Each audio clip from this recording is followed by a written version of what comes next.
Interview में basically आप अपने बारे में फुल स्टडी करके जाएं कि आपने कहाँ से पढ़ाई की है, क्या क्या चीजें आपने पढ़ी हैं, आपको उनका एक वो थोड़ा आइडिया आपसे वो पूछ सकते हैं उससे संबंधित। पीडब्ल्यू की एक बुक है, उन्होंने GS5 और GS6 के लिए बनाई है, उसमें से कुछ कंटेंट उठाओ और अपने नोट्स बना लो। किसी भी इंसान को बेहतर बनाने के लिए या उसको सक्सेसफुल बनाने में जो सबसे ज्यादा योगदान जो होता है, उसके मोटिवेशन तो एक स्टार्टिंग फैक्टर है। जो सबसे ज्यादा रोल प्ले करता है वो करता है आपका एटमॉस्फेयर। अभी मोदी जी की एक स्कीम चल रही थी, ड्रोन स्कीम। अब ड्रोन का क्वेश्चन डायरेक्ट पूछा जाएगा कि ड्रोन को एग्रीकल्चर में कैसे यूटिलाइज कर सकते हैं। अब ये साइंस ट्रैक का भी क्वेश्चन है और ये इकोनॉमी का भी क्वेश्चन है, एग्रीकल्चर मेंस में पूछा जाएगा। हेलो दोस्तों, आज के सेशन में आप सभी का स्वागत है। जैसे आपको पता है आज का जो सेशन है बहुत अमेजिंग है। आज हमारे साथ बहुत अमेजिंग पर्सनालिटी है। जैसे आपने यूट्यूब पर देखा भी होगा, दीपा भाटी मैम के बारे में सुना होगा। एक ऐसी पर्सनालिटी, एक माँ होते हुए यूपीपीसीएस क्वालिफाइड किया है। तो आज ज्यादा हम देर नहीं लेंगे और जो भी क्वेश्चंस आपकी, जो भी समस्याएं, जो भी आपके डाउट्स हैं, जो भी आपने, बहुत से क्वेश्चंस आते हैं, ज्यादातर गर्ल्स के ज्यादा आते थे हमारे पास मैसेज कि सर हमारी शादी के लिए प्रेशर बन रहा है, हमारे घर वाले बोल रहे हैं कि नहीं शादी आपकी जल्दी करा देंगे। तो मैम ने सब समस्याओं को, एक कहते हैं ना, सब समस्याओं का फेस किया है और उन समस्याओं का सॉल्यूशन कैसे निकाला। हर चीज का सॉल्यूशन होता है और उन समस्याओं को फेस करके आज इस लेवल तक कहते हैं ये सक्सेस हासिल की है। तो आज हम सब लोग सीखेंगे, बहुत अच्छे से सीखेंगे। तो पहले तो मैम का स्वागत करते हैं एक अमेजिंग तालियों के साथ। चलिए स्वागत करते हैं sir Deepa Bhati ma'am. PW आपका तहे दिल से स्वागत करता है, बहुत बहुत स्वागत करता है। तो आज हमारे साथ है दीपा भाटी मैम। तो दीपा भाटी मैम के लिए देखो, आप वर्चुअल तो हम ताली बजा सकते हैं ना, तो आप एक बार कमेंट में तालियां बजा दीजिए कि दीपा भाटी मैम को भी पता चले कि पीडब्ल्यू के स्टूडेंट कितने अच्छे हैं। ठीक है, फिर स्टार्ट करते हैं सेशन। बहुत बहुत स्वागत मैम, बहुत अच्छा लगा। और सच बताऊं, मैं तो मैम को बहुत स्टार्टिंग से जानते हैं, हमारे साथ सिलेक्शन हुआ था मैम का। मैम बहुत डाउन टू अर्थ है। मैंने जब भी बोला होगा कि स्टूडेंट की कुछ सहायता करना है तो मैम ने कभी मना नहीं किया है कि ठीक है योगेंद्र आ जाते हैं। तो आज बहुत अच्छे से बातें होंगी हमारे लोगों की। ठीक है, तो पहले हम लोग इन जनरल बातें कर लेते हैं। एक सेशन ऐसा रहेगा कि ये नहीं कि आप कमेंट किए जा रहे हो, ये नहीं करना है। पहले हम इन जनरल बातें कर लेंगे तो बहुत से क्वेश्चंस आपके सॉल्व हो जाएंगे, बहुत से डाउट्स सॉल्व हो जाएंगे। उसके बाद लास्ट में एक सेशन रखेंगे जिसमें क्या होगा, आपके डाउट्स होंगे, मैम आपके कमेंट्स को पढ़ेंगी और आंसर दे देंगे। तो पहले हम इन जनरल बातें कर लेंगे। ठीक है, तो आपको सिस्टमेटिक एसओपी पता चल गया इस सेशन का। पहले हम लोग इन जनरल बातें कर लेंगे। हमारे पास बहुत से क्वेश्चंस आते हैं, मैम के पास भी बहुत से क्वेश्चंस लोग स्टूडेंट्स पूछते हैं कि कैसे तैयारी करें या क्या दिक्कतें आती हैं। तो इन जनरल हम बातें कर लेंगे, फिर उसके बाद आपको क्वेश्चंस पूछना हम जब बता दें कि अब आपको क्वेश्चंस पूछने। ठीक है, स्टार्ट करें सेशन को। चलो ठीक है मैम, बहुत बहुत बधाई और बहुत बहुत कहते हैं ना, एक बहुत मेरे लिए बहुत अच्छी बात है कि आप मैम आई, मैम ने टाइम दिया, तो उसके लिए बहुत बहुत धन्यवाद। नहीं, तो थैंक यू सो मच। तो पहले तो मैम ये है कि सबसे बड़ी बात ये है कि पीडब्ल्यू ऑनलाइन की हम बात करें, ऑनलाइन में लगभग आप देखेंगे तो लगभग 60 से 70% यहाँ गर्ल्स हैं। तो थोड़ा आप अपनी जर्नी को बताइए कि आपने कैसे, आपके ड्रीम्स हुए कि मुझे यूपीपीसीएस निकालना है। और जैसे अब मैं आपका मैम का टेडेक्स पर देख रहा था, मैम ने बहुत सी जगह, आप यूट्यूब पर सर्च करोगे दीपा भाटी मैम, दीपा भाटी मैम आप सर्च करना, आपको यूट्यूब पर बहुत सी वीडियोस मिल जाएंगी। तो मैं आपकी वहाँ वीडियोस देख रहा था, उसमें आपने बताया कि आपकी बहुत छोटी उम्र में शादी कर दी गई थी जब आप कहते ग्रेजुएशन कर रहे थे। तो फिर उसके बाद इतने ड्रीम्स, कहते 20 साल तक या 18 साल तक बाद वो ड्रीम्स को पूरा करना, तो कैसे किया? थोड़ा जर्नी आप अपना शेयर कीजिए मैम। देखिए, ये समस्या जो है सभी लड़कियों के साथ है। Okay okay. मेरे साथ ही नहीं, हमारे यहाँ सामाजिक ढांचा ऐसा है, स्वरूप इसी तरीके से है कि छोटे शहरों में अक्सर लड़कियों की शादियां जल्दी कर दी जाती हैं। Okay okay. तो जल्दी मैं ग्रेजुएशन कर चुकी थी और that time I was starting doing my masters. मैं एमएससी केमिस्ट्री कर रही थी, तब मेरी शादी हो गई। तो शादी के बाद जो है, आप समझते हैं कि शादी एक जिम्मेदारी होती सही है। बात है। जिम्मेदारियां आपके ऊपर आती हैं, आप फैमिली, बच्चे, घर, आपकी सिर्फ आपके खुद के एस्पिरेशंस नहीं सही रह बात जाते। है। तो जो हम जिंदगी में अपने लिए जो प्लान करते हैं, उसकी जगह आपके साथ कुछ और घटनाएं कुछ हो घटित जाता होने है। लगती हैं। तो हमें पूरी घर की हमारी जिम्मेदारियां हमारे साथ होती हैं। तो हमें उन सबको पूरा करते हुए कैसे अपने सपने, मुझे लगता है कि सभी लड़कियों को अपने जो सपने हैं उन्हें भूलना नहीं चाहिए। वो अपने सपनों को कभी भी ये ना समझे कि आज ये मेरे साथ ये परिस्थिति है, मैं नहीं कर पा रही हूँ। तो मुझे लगता है कि धीरे-धीरे उनको अपने सपनों को पूरा करने की कोशिश करना चाहिए, एक गोल रखना चाहिए एक मैम सबसे बड़ी बात क्या है, जैसे मैंने कुछ लोगों का जो एटीट्यूड होता है, जैसे बहुत से गर्ल्स के मेरे पास मैसेज आते हैं, रोने लगती हैं कि नहीं सर, मेरे मेरे घर वाले मेरे ऊपर बहुत प्रेशर कर रहे हैं, शादी कर दी जाएगी, या हो भी जाती है शादी, तो उसको कैसे हैंडल किया जाता है? क्या उसके लिए एक अलग एटीट्यूड चाहिए कि नहीं यार हो गया, शादी तो करनी है किसी को, मान लो गर्ल्स में, या जी मान लो बिल्कुल। ठीक है नहीं भी करनी है, 1% नहीं भी करते हैं तो ठीक है, उनकी लाइफ है, लेकिन जिनको करनी भी है तो उसको पॉजिटिव कैसे ले, उसको थोड़ा आप गाइड कीजिए। देखिए, शादी मुझे नहीं लगता आपके लिए हर्डल हो सकती है। शादी के बाद मेरे हस्बैंड ने, मेरे बच्चों ने बल्कि मुझे सपोर्ट किया। It was the support of my husband, my family members, कि जिन्होंने मुझे सपोर्ट किया कि नहीं, तुम इससे बेहतर कुछ कर सकती हो, तुम सिर्फ एक टीचर बनने के लिए नहीं पैदा हुई हो, तुम कुछ बड़ा कर सकती हो, तुम्हारे अंदर ज्यादा कैलिबर है। तो हम लोग तो कई बार ना अपने आप को एडजस्ट हो जाते हैं, कहते सही हैं ना बात कि है। सही सब कुछ चल रहा है, एक स्मूथ लाइफ चल रही है, अच्छा खासा मैं टीचिंग में अच्छा कर रही थी, तो ये भी है, रोजी रोटी चल रही सही थी। सही बात है। लेकिन वो कहते हैं ना कि हमें जो इंस्पायर करते हैं वो हमारी, कई बार हमारे हस्बैंड, हमारे फैमिली मेंबर्स, हमारे बच्चे, वो भी हमारे लिए एक सोर्स ऑफ इंस्पिरेशन हो सही सकते बात हैं, है। आपके लिए एक मोटिवेशन की तरह वो काम कर सकते हैं कि आपको पुश करने के पुश लिए करें, सही कि बात है। तो जैसे दूसरी बात क्या होती है, जैसे लोग जो सिंगल होते हैं, जैसे गर्ल्स सिंगल हैं या बॉयज सिंगल हैं, वो पढ़ाई करने बस उन्हें क्या किताबें उठानी है, पढ़ना है। आपके पास 2 बेटियाँ और 1 बेटा, और वो भी ऐसी कि एक 9th और शायद 10th में थे। हाँ उस समय जी, तैयारी करना, क्या 2 बच्चों 3 बच्चों को मैनेज करना और उसके साथ पढ़ाई करना, फिर घर की रिस्पॉन्सिबिलिटी, उसको कैसे मैनेज करती है? पता है, लोग बोलते हैं मेरे पास टाइम ही नहीं है। ऐसा मैंने बहुत से लोगों को देखा है कि सर मेरे पास टाइम ही नहीं मिलता है, मम्मी ने खाना बनाने के लिए बोल दिया। आपको घर का भी देखना, 3 बच्चों को भी देखना, फिर पढ़ाई करना, फिर स्कूल में भी पढ़ाना, इतनी सब चीजें कैसे मैनेज करती थी आप? देखिए, जीवन में अगर आपने कुछ करना है, ये तो एक परीक्षा ही आपको सैक्रिफाइस सिखाती है। सही बात ये है। एग्ज़ाम ही सैक्रिफाइस का नाम है कि अगर इस थोड़ी-सी पढ़ाई से ये एग्ज़ाम क्रैक हो जाते, तो हर कोई ना कर लेता। सही तो बात है। मुझे लगता है कि आपको एक प्लानिंग करनी पड़ेगी, और आपके सपने बड़े हैं, तो मुझे लगता है बलिदान तो करना पड़ेगा सही ही। बात है। देखो ये बहुत अच्छी बात है। अभी इस पूरे अभी तक जो हमने बात की उसमें एक चीज़ समझ में आई कि लाइफ में आपको आगे बढ़ना है तो रोने वाला जो एटीट्यूड है वो तो खत्म करना पड़ेगा। आपको रीज़न्स ढूँढने पड़ेंगे पढ़ाई के। जैसे आप देखोगे मैम के पास बहुत से काम रहते थे, लेकिन टाइम तब निकलता है जब आपकी प्रायोरिटीज़ अच्छी हो जाती है कि नहीं एग्ज़ैक्टली। मुझे करना क्या है लाइफ में, हमारे ड्रीम्स क्या हैं। समझ गए? जब ड्रीम्स होते हैं छोटी-मोटी समस्याएँ हमेशा साथ रहती हैं, और मुझे लगता है कि ज़िंदगी का नाम ही समस्या है। बिल्कुल। ज़िंदगी में समस्याएँ चलती रहती हैं, चाहे कोई भी हो, चाहे पैसे से पैसे वाला पर्सन हो, चाहे मोदी जी को देख लो, उनके पास क्या समस्या नहीं है कि आजकल ये समस्या है, हर किसी के पास समस्या है। ये बहुत अच्छे से आपको समझ जाना चाहिए, और इससे बेहतर एग्जाम्पल आपको समाज में नहीं मिल सकता है। जो लोग हमें पर्सनली मैसेज भेजते थे कि नहीं सर हमारे पास समस्या ही समस्या है, वो लोग आज देख सकते हैं कि आपके पास समस्या नहीं है भाई, यहाँ पर भी समस्या है। समझ गया? उन समस्याओं का सॉल्यूशन यही तो आपकी लीडरशिप है।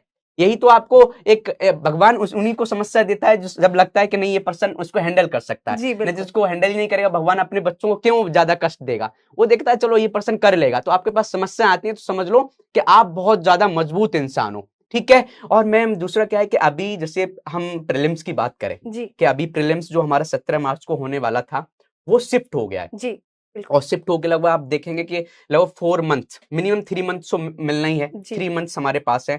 और जैसे हम एआरओ की बात करें वो भी शिफ्ट हो गया है। दोनों एग्जाम लोग, जो लोग हुँ, यूपीपीसीएस की तैयारी करते हैं वो एआरओ भी देते हैं, आरओ भी देते हैं, और यूपीपीसीएस भी देते हैं। तो जी। प्रीलिम्स के लिए अभी 4 मंथ जो हमारे पास है उनको कैसे यूटिलाइज किया जाए?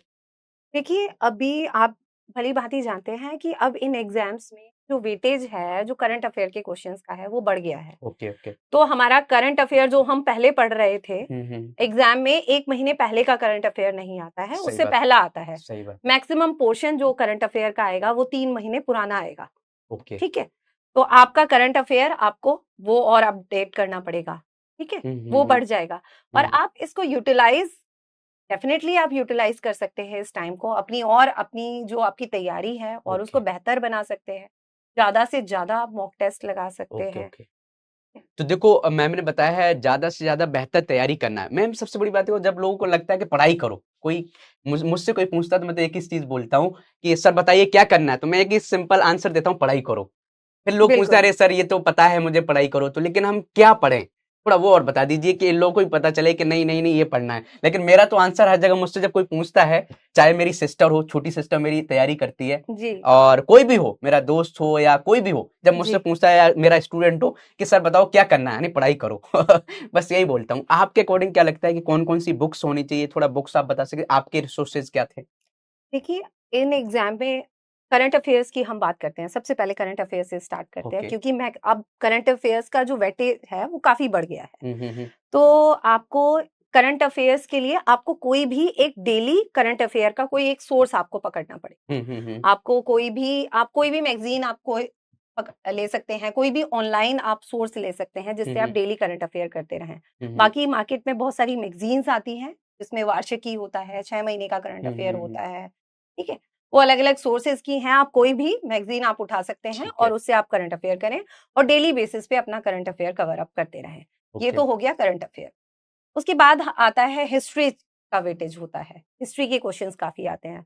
तो इसमें एंशिएंट मेडिवल। मेडिवल और मॉडर्न हिस्ट्री। तो एंशिएंट और मेडी के लिए आप जो है एनसीईआरटीज़ को कर ओके। सकते हैं, ओल्ड एनसीईआरटी जो है, हम्म। ठीक है?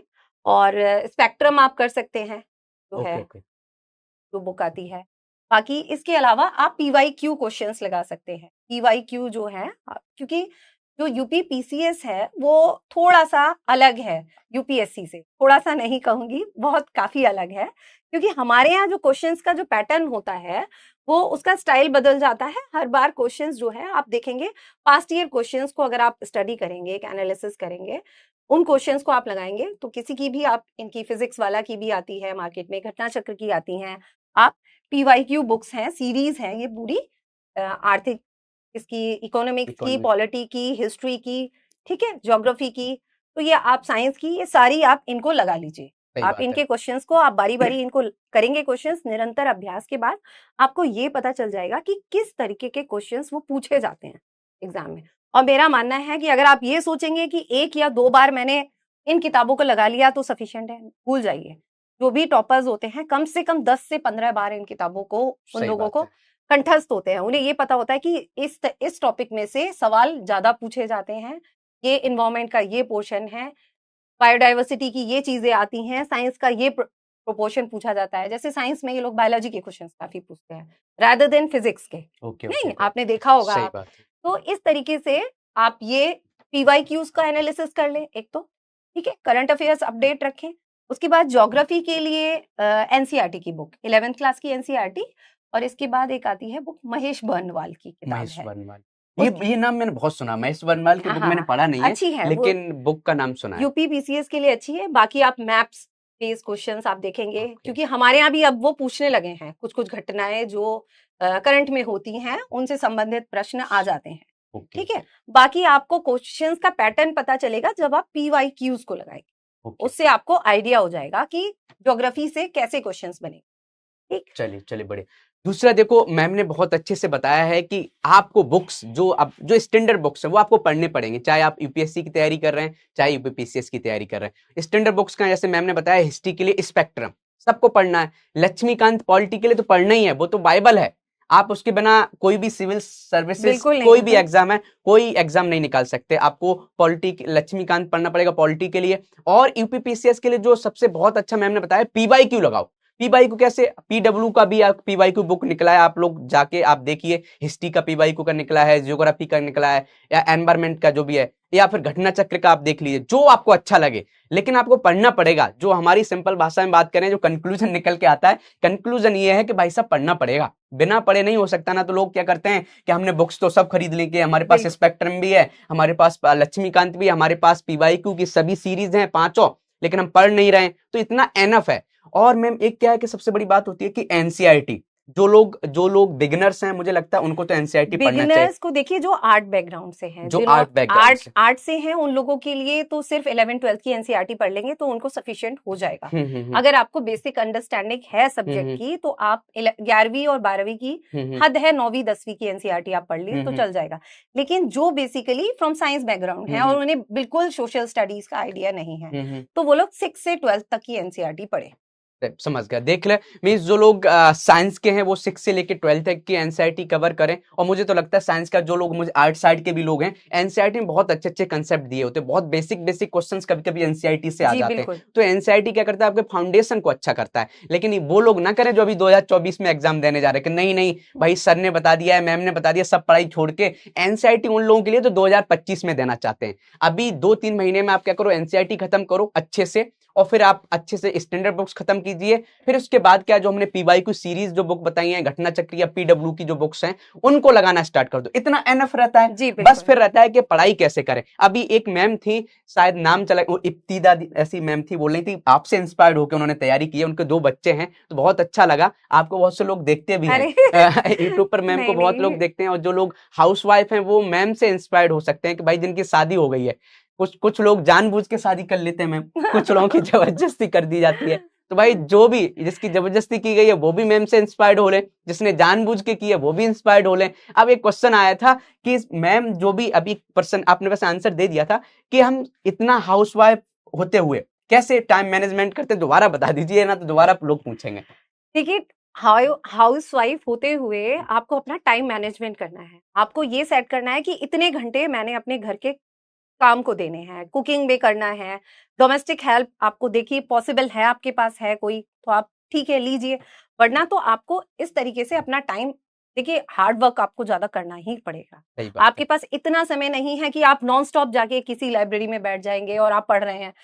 आपके ऊपर जिम्मेदारियां हैं, और मुझे सही लगता बात है। है कई बार जिम्मेदारियों से हम, मुझे लगता है बेहतर परफॉर्म करते हैं। बहुत हम ये जानते हैं कि एग्जाम में हमारी मेमोरी कितनी फास्ट हो जाती है कि 2 दिन बाद परीक्षा है, हाँ। हम कितना जल्दी याद होता है वही चैप्टर जो हमें सही हम बात है। महीनों से पढ़ रहे होते हैं, वो चीज हमें नहीं याद हो रही होती है और वो एकदम से याद हो जाती सही है। बात है। तो वही मैं कह रही हूँ कि प्रेशर बेस्ड हम लोग बेहतर परफॉर्म करते हैं।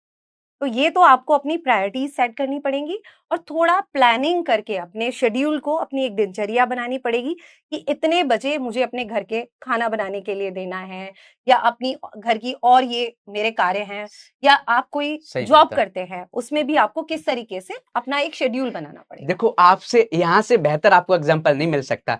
मैम शादीशुदा होते हुए, मैं जॉब कर रहा हूँ, जॉब के साथ पढ़ाई कर रहा हूँ, तो एक सिंपल चीज ये निकल के आती है कि जिसको पढ़ाई करनी है उसके लिए समस्याएं कितनी भी हों वो अपना जी टाइम निकाल लेगा। मेरे बिल्कुल। पास क्या रहता है, मैं अपनी सब बुक्स पीडीएफ के फॉर्म में रखता हूँ। मुझे पता है मुझे जॉब करना है, तो पीडीएफ में रखो, जब टाइम मिले आप ट्रेवलिंग करते हुए पढ़ लो। आपको हो सकता है कि आप मान लीजिए हाउस वाइफ हो, तो आप बुक्स अपनी साइड में, जल्दी से खाना बनाया, जल्दी से बच्चों को जी सुलाया, सुबह बिल्कुल। जल्दी उठ गए, आप 2 घंटे सुबह निकाल लो, 2 घंटे शाम को निकाल लो, 1 घंटा, 5 घंटा एनफ नहीं, है। आप ईयरफोन्स 5 घंटा लगा के बहुत कान अच्छे में से कर आप कर सकते हो। सकते हैं। हम्म आप जैसे करंट अफेयर्स, तो मुझे लगता है कि एक ऐसी चीज नहीं है कि बहुत हम्म ज्यादा दिमाग लगाना है। हम्म। आप करंट अफेयर्स को, जैसे कि मेरा होता था, मैं अपना मोस्टली कुकिंग के टाइम पे मैं खाना बनाते हुए ईयरफोन्स कान में लगा के सुन रही न्यूज अपनी डेली इसी तरीके से कवर अप देखो किया कितना करती अच्छा थी। मैम ने एक सॉल्यूशन बताया। खाना बना रहे हैं तो कोई करंट अफेयर, कोई भी आपको वीडियोस अच्छी लगती है, लगा लो, सुनते चले जाओ कि कहाँ कौन सी, जब चीजें जब डेली हम पढ़ते हैं तो वो डेली ज्यादा रिकॉल हो जाती हैं, अच्छे से याद हो जाती हैं। करंट अफेयर ऐसी चीज है, डेली देखो, डेली अब वो पता चलेगा। आप कोई न्यूज़पेपर पढ़ते हो, डेली पढ़ो,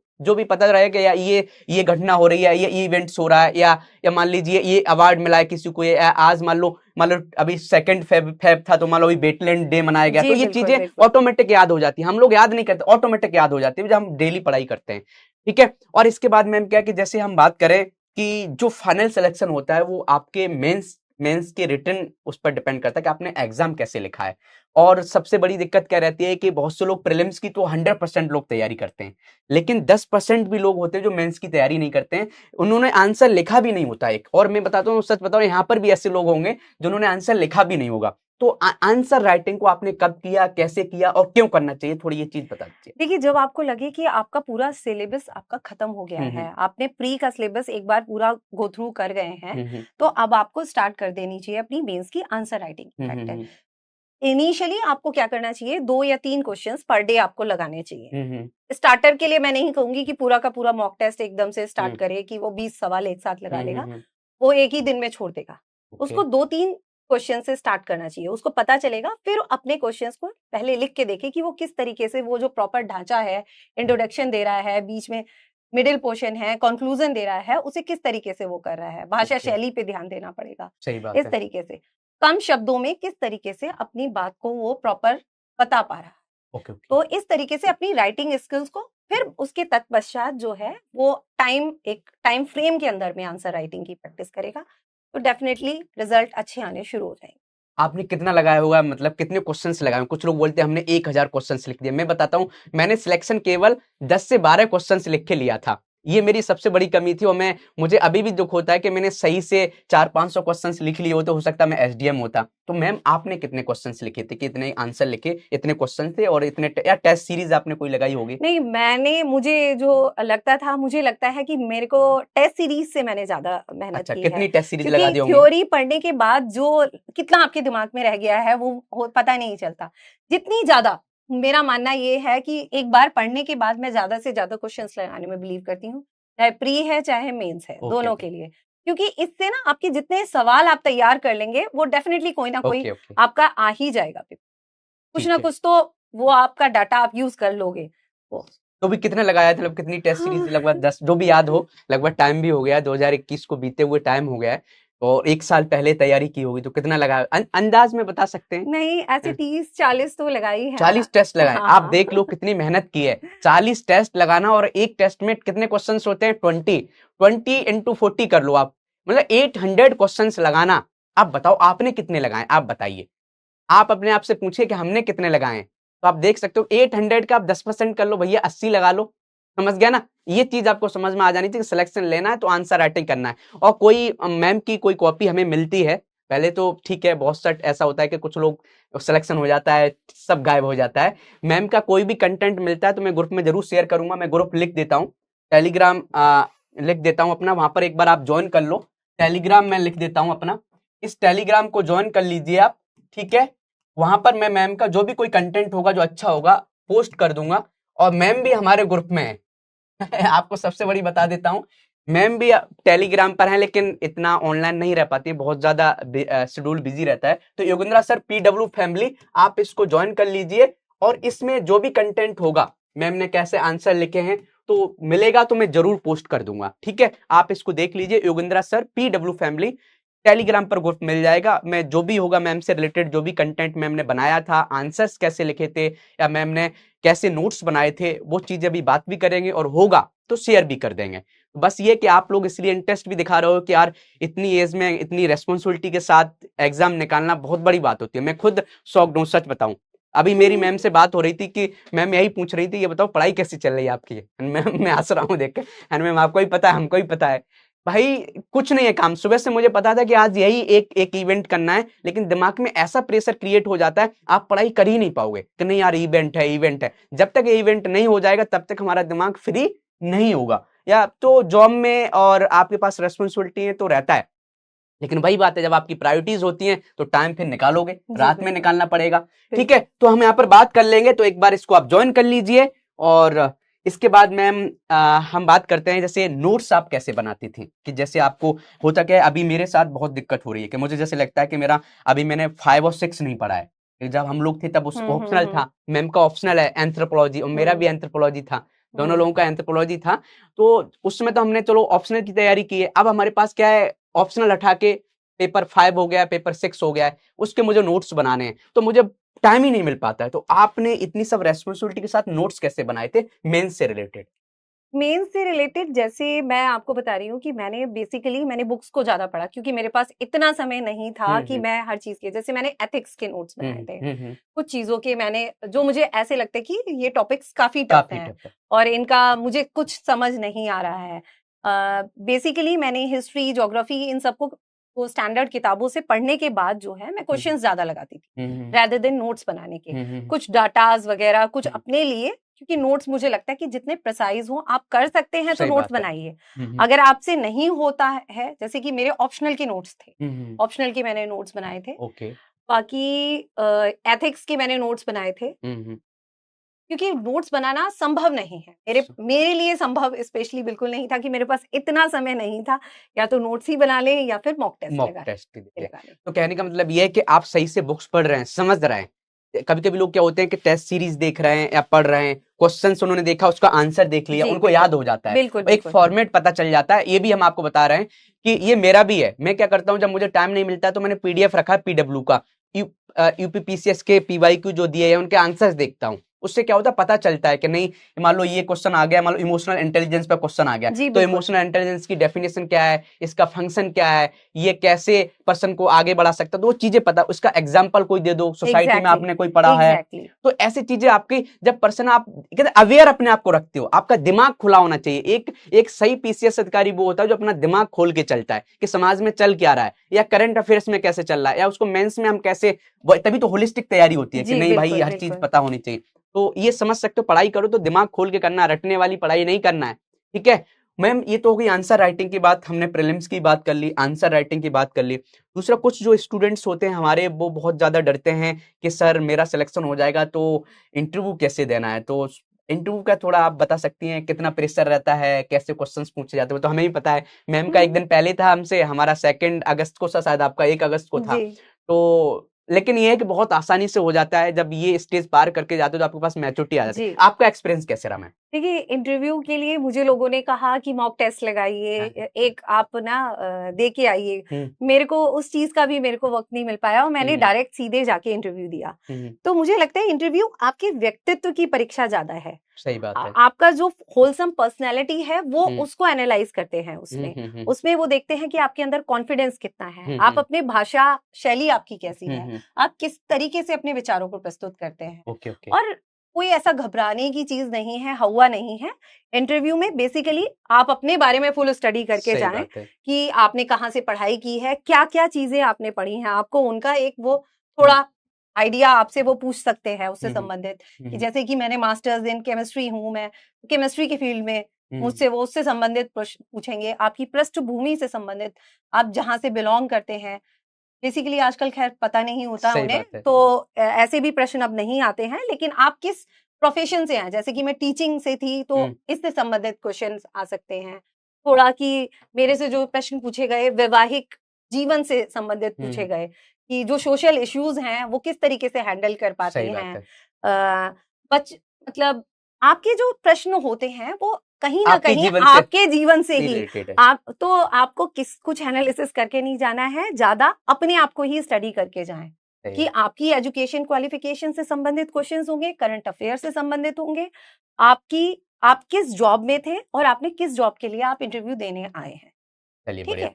देखो अब हम लोग इंटरेक्टिव सेशन रखेंगे, अभी तक हम इन जनरल बातें कर लिए और करते भी रहेंगे। अब आपके क्वेश्चंस हम स्टार्ट करेंगे। अभी ये क्वेश्चन बहुत अच्छा आया था, आप धीरे धीरे टाइप करना, अब ये नहीं कि आप बॉम्बार्डिंग करना स्टार्ट कर दे, हम लोग पढ़ भी नहीं पाए। अभी एक बहुत अच्छा क्वेश्चन किसी का आया था, शायद खुशबू जी थी, मैंने नाम नहीं पढ़ पाया। उनका ये था कि जब हम मैम पीवाईक्यू देखते हैं और जब मेंस का आंसर लिखने जाते हैं तो हमको यही समझ में नहीं आता कि लिखें क्या, तो ये क्यों होता है, तो थोड़ा बता दीजिए इनको। देखिए, जब हम पास्ट ईयर क्वेश्चंस को देखते हैं, आपने जितना ज़्यादा आपकी थ्योरी पे अपनी आप कॉन्सेप्ट को समझेंगे, जब तक आपने कॉन्सेप्ट को समझा ही नहीं है, मतलब बुद्धिज़्म के ऊपर क्वेश्चन आया है या जैनिज़्म के ऊपर क्वेश्चन आया है, जब तक आपने उसके फीचर्स को नहीं समझा है सही बात कि है। जैन धर्म की विशेषताएँ ये हैं, हाउ जैन धर्म was different from the Buddhism.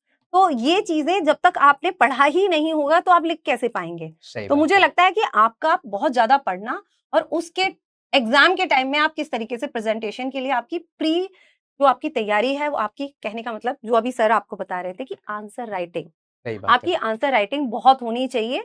और देखिए, और ये तो मुझे लगता है कि प्रेजेंस ऑफ माइंड है, उस टाइम आपको कितनी चीजें क्लिक करेंगी, क्योंकि हमारे पास बहुत कम समय होता है। सही बात मुझे है। लगता है शायद 5 मिनट का भी समय 5 नहीं मिनट का होता भी सोचने का कि फ्रेम करेंगे हम क्वेश्चन को। उस टाइम तो जो दिमाग में आ रहा है, वो प्रैक्टिस हम से आता है। प्रैक्टिस से आता है। अभी बहुत अच्छा क्वेश्चन आया था, इनका था आकांक्षा गुप्ता जी का, कि बने हुए नोट्स पढूं अभी या बुक पढूं। जैसे होता हम तैयारी करते हैं तो हमारे पास ऐसा रहता है कि बुक्स पढूं या नोट्स जो हमने बनाए, तो वो तो जब एक्सपीरियंस से आता है, मुझे ऐसा लगता है, आप बता देखिए, दीजिए। ये आप खुद करके देखेंगे ना, तो आपके लिए हर किसी के लिए, जैसे हम कह रहे हैं कि हर स्ट्रैटेजी अलग-अलग लोगों के लिए, लेकिन मेरा जो मानना है, बीइंग अ टीचर भी मैं यही कहूँगी, सबसे पहले आप किताबों को पढ़िए। सही बात है। किताबों को पढ़ने के बाद आप ये समझ जाएँगे कि किस तरीके के प्रश्न पूछे जा रहे हैं। हम्म। पूरी थ्योरी आप पढ़िए। एक ज्वालामुखी से संबंधित आपने ज्वालामुखी सही टॉपिक बात को है। ही नहीं पढ़ा, क्या लावा है, क्या कहाँ होते हैं, एक बेसिक फीचर्स है। फिर उससे संबंधित आपसे जैसे भी क्वेश्चन पूछे जाएँगे, आप लिख पाएँगे, डेफिनिटली लिख पाएँगे। सही बात है। हाँ। अभी खुशी तिवारी जी का एक डाउट है कि मैम न्यूज़पेपर के अलावा मंथली मैगजीन पढ़ना भी इम्पोर्टेंट है क्या? मुझे 25 में एग्जाम देना है, इनको बिल्कुल 2025 में आपको देना है। मैगजीन पढ़ना बहुत जरूरी है, क्योंकि करंट अफेयर जो हमारे क्वेश्चंस जो प्री में पूछे जाते हैं वो करंट अफेयर के क्वेश्चंस वो अलग होते हैं। न्यूज़पेपर वाले क्वेश्चंस न्यूज़पेपर पढ़े ना पढ़े, पर मुझे लगता है आपको मैगजीन जरूर करनी चाहिए। कोई ना कोई एक डेली बेसिस पे एक सोर्स बनाइए, एक आपका मंथली बेसिस का पीडब्ल्यू का सोर्स एक होना मंथन चाहिए, मैगजीन कुछ निकला है, भी आप आप। उसको डेली पढ़िए, हम्म। कोई भी आपको जो अच्छा लगे। देखो होता क्या है कि 2025 में दे रहे हैं, तो मुझे ऐसा लगता है, जो मेरा एक्सपीरियंस है, कि आप मेंस को अपना अच्छा करना चाहते हैं, जो लोग मेंस लिखना चाहते हैं, जो सिलेक्शन लेना चाहते हैं, तो उनको अखबार पढ़ना पड़ेगा। लगभग 3 महीने पढ़ो तो आपको ये समझ में आ जाएगी कि कोई एक इवेंट हुआ है, कोई भी एक घटना हुई है, उस पर आपको अपने व्यूज कैसे देने हैं। जब आप स्कॉलर के जो बहुत पढ़े लिखे लोग होते हैं वो अपने व्यूज देते हैं, तो आपको पता चलता है कि किसी चीज पर बोलना क्या है, कैसे अपने अपने सुझाव देने, क्या क्या सजेशंस दे सकते हो। तो वो न्यूज पढ़ने से होता है। जैसे हिंदी वाले दैनिक जागरण पढ़ सकते हो, उसमें बहुत से नहीं, और एडिटोरियल आ उसमें सकते। एडिटोरियल सेक्शन को, हाँ न्यूज़पेपर में आपको ये नहीं पढ़ना है कि फला जगह ये हो गया, ये हाँ, लूट की वारदात हुई। तो क्वेश्चंस हमारे यहाँ हमें जो न्यूज़पेपर पढ़ना में है, एडिटोरियल पढ़ना रहता किसी है। भी इश्यू के ऊपर एक कैसा एक बुद्धिमत्तापूर्ण, क्या एक बड़े स्कॉलर्स जो होते हैं किस तरीके की भाषा शैली है, वो कैसे सही शब्दों बात का है। यूज कर रहे हैं, क्या उनका व्यू पॉइंट है, हमें इस चीज को नोटिस करना है। समझ गए। तो ठीक है। देखो 2025 में जो लोग देना चाह रहे हैं वो जरूर पढ़े अखबार, और प्लस साथ साथ एक ना एक मैगजीन तो आपको पढ़ना पड़ेगा। करंट डेली का डेली खत्म करो, या एक मैगजीन आप जो पढ़ रहे हो कि पांच, कोई मैगजीन आए उसको 5 दिन में खत्म कर लेते हैं हम लोग, यही जी रहता है कि 5 दिन में खत्म कर दिया, फिर 25 दिन हमारी जो स्टैंडर्ड बुक्स रहती हैं वो रिवीजन में करने में लगा रहते हैं, जी और डेली आप अखबार कोई पढ़िए, तो ये है। लेकिन जो अभी 2024 में देना चाहते हैं वो क्या करें, वो मैगजीन पढ़ें, न्यूज़पेपर का टाइम नहीं है। मैगजीन कैसे पढ़ सकते हैं, आपको कोई भी अच्छी लगती है, जो भी कोचिंग की अच्छी लगे, XYZ, आप वहां से पढ़िए ना। तो जैसे बुक्स होती है, हम लोग हमारे हम जब लोग दे रहे थे तो हम लोगों को एक आंख वाली बुक आती है, इसको हम बोलते हैं बहुत बड़ी आंख वाली, वहां से पूरा करंट कवर हो जाता है। लेकिन अब क्या हो गया, ऐसा नहीं हो रहा है। अब उनके क्वेश्चंस क्या है, जो जो लोग न्यूज़पेपर पढ़ रहे हैं, जो ज्यादा करंट में चीजें चल रही है, उससे स्टेटमेंट बना के क्वेश्चंस बना रहे हैं। जी जी अब पहले क्या था, उस बुक में क्या है, एक सेंटेंस दिया है और एक फैक्ट दे दिया। अब इन्होंने क्या किया, ऐसे क्वेश्चन से नहीं बनाया, उन्होंने क्या किया, स्टेटमेंट वाइज। तो उसके लिए नॉलेज होनी चाहिए, उसके लिए व्यूज पढ़ने पड़ेंगे, एडिटोरियल के व्यूज पढ़ने पड़ेंगे, ये चीज आपको कवर करना है अच्छे से। थोड़ी एनालिटिकल एनालिटिकल, जो मैम ने बहुत क्वेश्चंस। एनालिटिकल आपको चीज करनी पड़ेंगे। यूपीपीसीएस अब यूपीएससी से कम नहीं है मैम। बिल्कुल ये तो बिल्कुल हम लोग तभी समझ गए थे जब हमने 2021 का एग्जाम प्रीलिम्स दिया था, तो मेरा इसलिए हुआ था कि यूपीएससी जैसा जी उसका पूरा पेपर आ गया था। जी। तो ये चीज आपको अच्छे से समझ गए होंगे। और आप लोग बोलिए, एक क्वेश्चन ये था मैम, आपने कौन से अटेम्प्ट में ये यूपीपीसीएस क्वालिफाइड किया है? एक्चुअली ये मेरा थर्ड अटेम्प्ट था थर्ड जिसमें अटेम्प्ट में ये किया मैं है, क्लियर। आप समझ सकते हो, थर्ड अटेम्प्ट में। तो ये मत सोच लेना कि अरे चलो मैम ने थर्ड अटेम्प्ट में किया, हम भी थर्ड में करेंगे। बहुत से लोग यही मोटिवेशन बना लेते हैं। नहीं नहीं तो नहीं। मोटिवेशन ये बनाना है कि फर्स्ट अटेम्प्ट में कैसे निकाला जाए, समझ गए ना। अब मैम के पास इतने स्ट्रगल है, मैम की इतनी लंबी स्टोरी है, आप देखिए यूट्यूब पर सर्च करिए, आपको मिल जाएगा, समझ गए ना। लेकिन ये सीखना है कि जब ये कर सकती है मैम इतनी समस्या को, तो आप भी कर सकते हो, ठीक है। तो एक क्वेश्चन है आदित्य मिश्रा जी का, मैम मेंस की शुरुआत कैसे करें, 2024 के लिए प्री लगभग पढ़ लिया है। तो बहुत अच्छी बात है, जब प्री पढ़ लिया तो कैसे क्या कैसे करना, मैम बता ये दीजिए। अब ये आंसर राइटिंग की प्रैक्टिस करें आप, जो है जितने आप मार्केट से लेके आ सकते हैं, कोई भी टेस्ट सीरीज ला सकते हैं, से क्वेश्चंस लगाने शुरू करें, फिर देखें कि आप कितना। शुरू में मैं जैसे ही अभी पहले बताया है कि 2-3 सवालों से स्टार्ट करें, आपके क्वेश्चंस के आंसर्स कैसे जा रहे हैं, आप किस तरीके से किसी से चेक कराएं, सही आपके बात कोई है। फ्रेंड हो, वरना किसी कोई ये ग्रुप्स होते हैं आजकल, तो हम्म। टेलीग्राम पे भी हम लोग भी इसी तरीके से सही किया बात है। करते थे, कोई फ्रेंड से चेक करा सकते हैं, वरना आप देख सकते हैं स्टैंडर्ड क्वेश्चंस के, आप आंसर्स को देख मैं सकते मेरा हैं। क्या है कि मैं बहुत टेलीग्राम पर, मैं टेलीग्राम से ही पढ़ाई करता हूँ। मैं जितना कोशिश करता हूँ लोगों को वॉइस में उनके रिव्यू दे देते हूँ कि आपका आज ये आंसर है, बहुत से जी लोग जानते भी होंगे यहाँ पर। जी जी तो आप ऐसा हो सकता है, मेरे पास जो ग्रुप है, बहुत से लोगों ने अपने ग्रुप बना रखे हैं, ये होया क्या है कि जी पीडब्ल्यू के बैचेज हैं, सक्षम बैच है, सक्षम 3 वाले लोगों ने बना रखे हैं। तो आप वहां पर किसी टीचर को रिक्वेस्ट करके ऐड कर लीजिए, और जो भी वहां पर आप जो आंसर लिखा है किसी पर्सन ने डालो, और जब टीचर को टाइम होगा तो जरूर आंसर दे देगा, उसको टैग कर दो, और नहीं होगा तो नहीं देगा, क्या दिक्कत है। अब उसको दिल पर लेके नहीं बैठ जाना कि अरे टीचर ने आंसर नहीं है, तो दोस्त, एक दूसरे के दोस्त बना लो जो अच्छे हो, सीरियस हो। अब ये नहीं कि आपको ये भी पता होगा, जब मैम हम लोग जब टेलीग्राम से पढ़ाई करते हैं तो ऐसे भी दोस्त आए जो टाइम खराब करने वाले दोस्त नहीं, भी बन बिल्कुल जाते हैं। बिल्कुल। तो आपकी मैच्योरिटी होनी चाहिए कि हम अपने टाइम को सही जगह कैसे इंप्लीमेंट करें, सही जगह, जब सही जगह टाइम लगाओ तभी आपकी प्रोडक्टिविटी अच्छी होगी। तो आप दोस्तों से शेयर करो, आंसर लिखो और दोस्तों से शेयर करो। अब इसमें ये नहीं होता है कि जब हमने पहली बार आंसर लिखा था तो हमें भी डर लगता था कि यार दोस्त को भेजेंगे, दोस्त क्या कमेंट करेगा, ये सही कि शर्म आती है। स्टैंडर्ड क्वेश्चंस भी होते हैं, आंसर्स जो सॉल्व्ड आंसर्स भी मिलते हाँ। हैं मार्केट में, आप उनको देख सकते हैं, मैंने टेलीग्राम आपको पर आइडिया हो जाएगा। हाँ, वरना मैंने क्या किया, टेलीग्राम पर आप जाइए, यूपीपीएससी की जो पीवाईक्यू की हमने बुक है वो शेयर किए, हिंदी और इंग्लिश में, उनके मॉडल आंसर शेयर किए, कोई क्वेश्चन उठाओ और लिखना स्टार्ट कर दो। तो ऐसे आप मेंस की तैयारी कर सकते हो और शेयर करो जब भी टाइम मिलेगा। टीचर से, जो भी टीचर आपको लगता है उसको शेयर करो, जब टाइम मिलेगा दे देगा रिप्लाई, नहीं है तो किसी दोस्त को शेयर करो। तो ऐसे कर सकते हो, ठीक है। ये चीज आपको अच्छे समझ। और कोई आपका कोई डाउट है तो बताओ। 2026 के लिए स्ट्रेटेजी बता दीजिए मैम, 2 साल है, आप बताइए। देखिए, बेसिक से स्टार्ट करिए, काफी समय है आपके पास। स्ट्रैटेजी तो यही बताऊंगी, एनसीईआरटी से स्टार्ट कीजिए, उसके बाद स्टैंडर्ड बुक्स पे जाइए, उसके बाद टेस्ट सीरीज लगाइए, आंसर राइटिंग कीजिए, बस यही है। हर कोई यही बताएगा, मेहनत तो करनी पड़ेगी। आपका मीडियम क्या था मैम? राम वर्मा मेरा जी पूछ रहे हैं। इंग्लिश। मैम ने इंग्लिश में दिया था। तो देखो, मीडियम तो आप पर डिपेंड करता है। इस बार जो रिजल्ट आया है हिंदी मीडियम का हिंदी बहुत अच्छा काफी आया अच्छा है। है। हमारा दोस्त है जो हमारा जूनियर था, उसकी 10वीं रैंक है, आप जानते होंगे, माधव, जिसने बताया, आपने सुना भी होगा उसका इंटरव्यू। तो मतलब मीडियम कुछ मायने नहीं कुछ रखता है, मायने नहीं। आप कितने अच्छे से अपनी बात को रख सकते हो, आपको कॉन्फिडेंस कहाँ आता है। आपको लगता है कि आपको हमारे जो नोट्स हैं वो हिंदी में अच्छे हैं या इंग्लिश में अच्छे हैं, वही मीडियम बना लो। और इंग्लिश की ज्यादा नहीं कि आपको अंग्रेज बनने की जरूरत नहीं है, बहुत सिंपल भाषा बहुत में लिख सिंपल। लेते हैं, ठीक है। कौन सा अटेम्प्ट में सिलेक्शन हुआ? तीसरे अटेम्प्ट में मैम का सिलेक्शन हुआ है। Ma'am please tell me, CSAT को पढ़ने की स्ट्रेटेजी बता दीजिए, because lot of subject I am little bit confuse. CSAT को कैसे करें? देखिए, सीसेट में जो हमारे यहाँ यूपी पीसीएस में जो सीसेट आता है उसमें क्वेश्चंस आते हैं। एक तो हिंदी का आता है, एक इंग्लिश के आते हैं। वो ज्यादा टफ तो मुझे नहीं लगता, वो क्वेश्चंस ऐसे होते हैं। अगर आपको फिर भी लगता है तो थोड़ा सा प्रैक्टिस कर लीजिए अपनी कंपोजिशन पे और इन सब पे। सही बात बाद में उसके अलावा आजकल जो आ रहे हैं वो डिसीजन मेकिंग के क्वेश्चंस आ रहे हैं। ओके। इसके क्वेश्चंस की थोड़ा सा प्रैक्टिस कर लीजिए।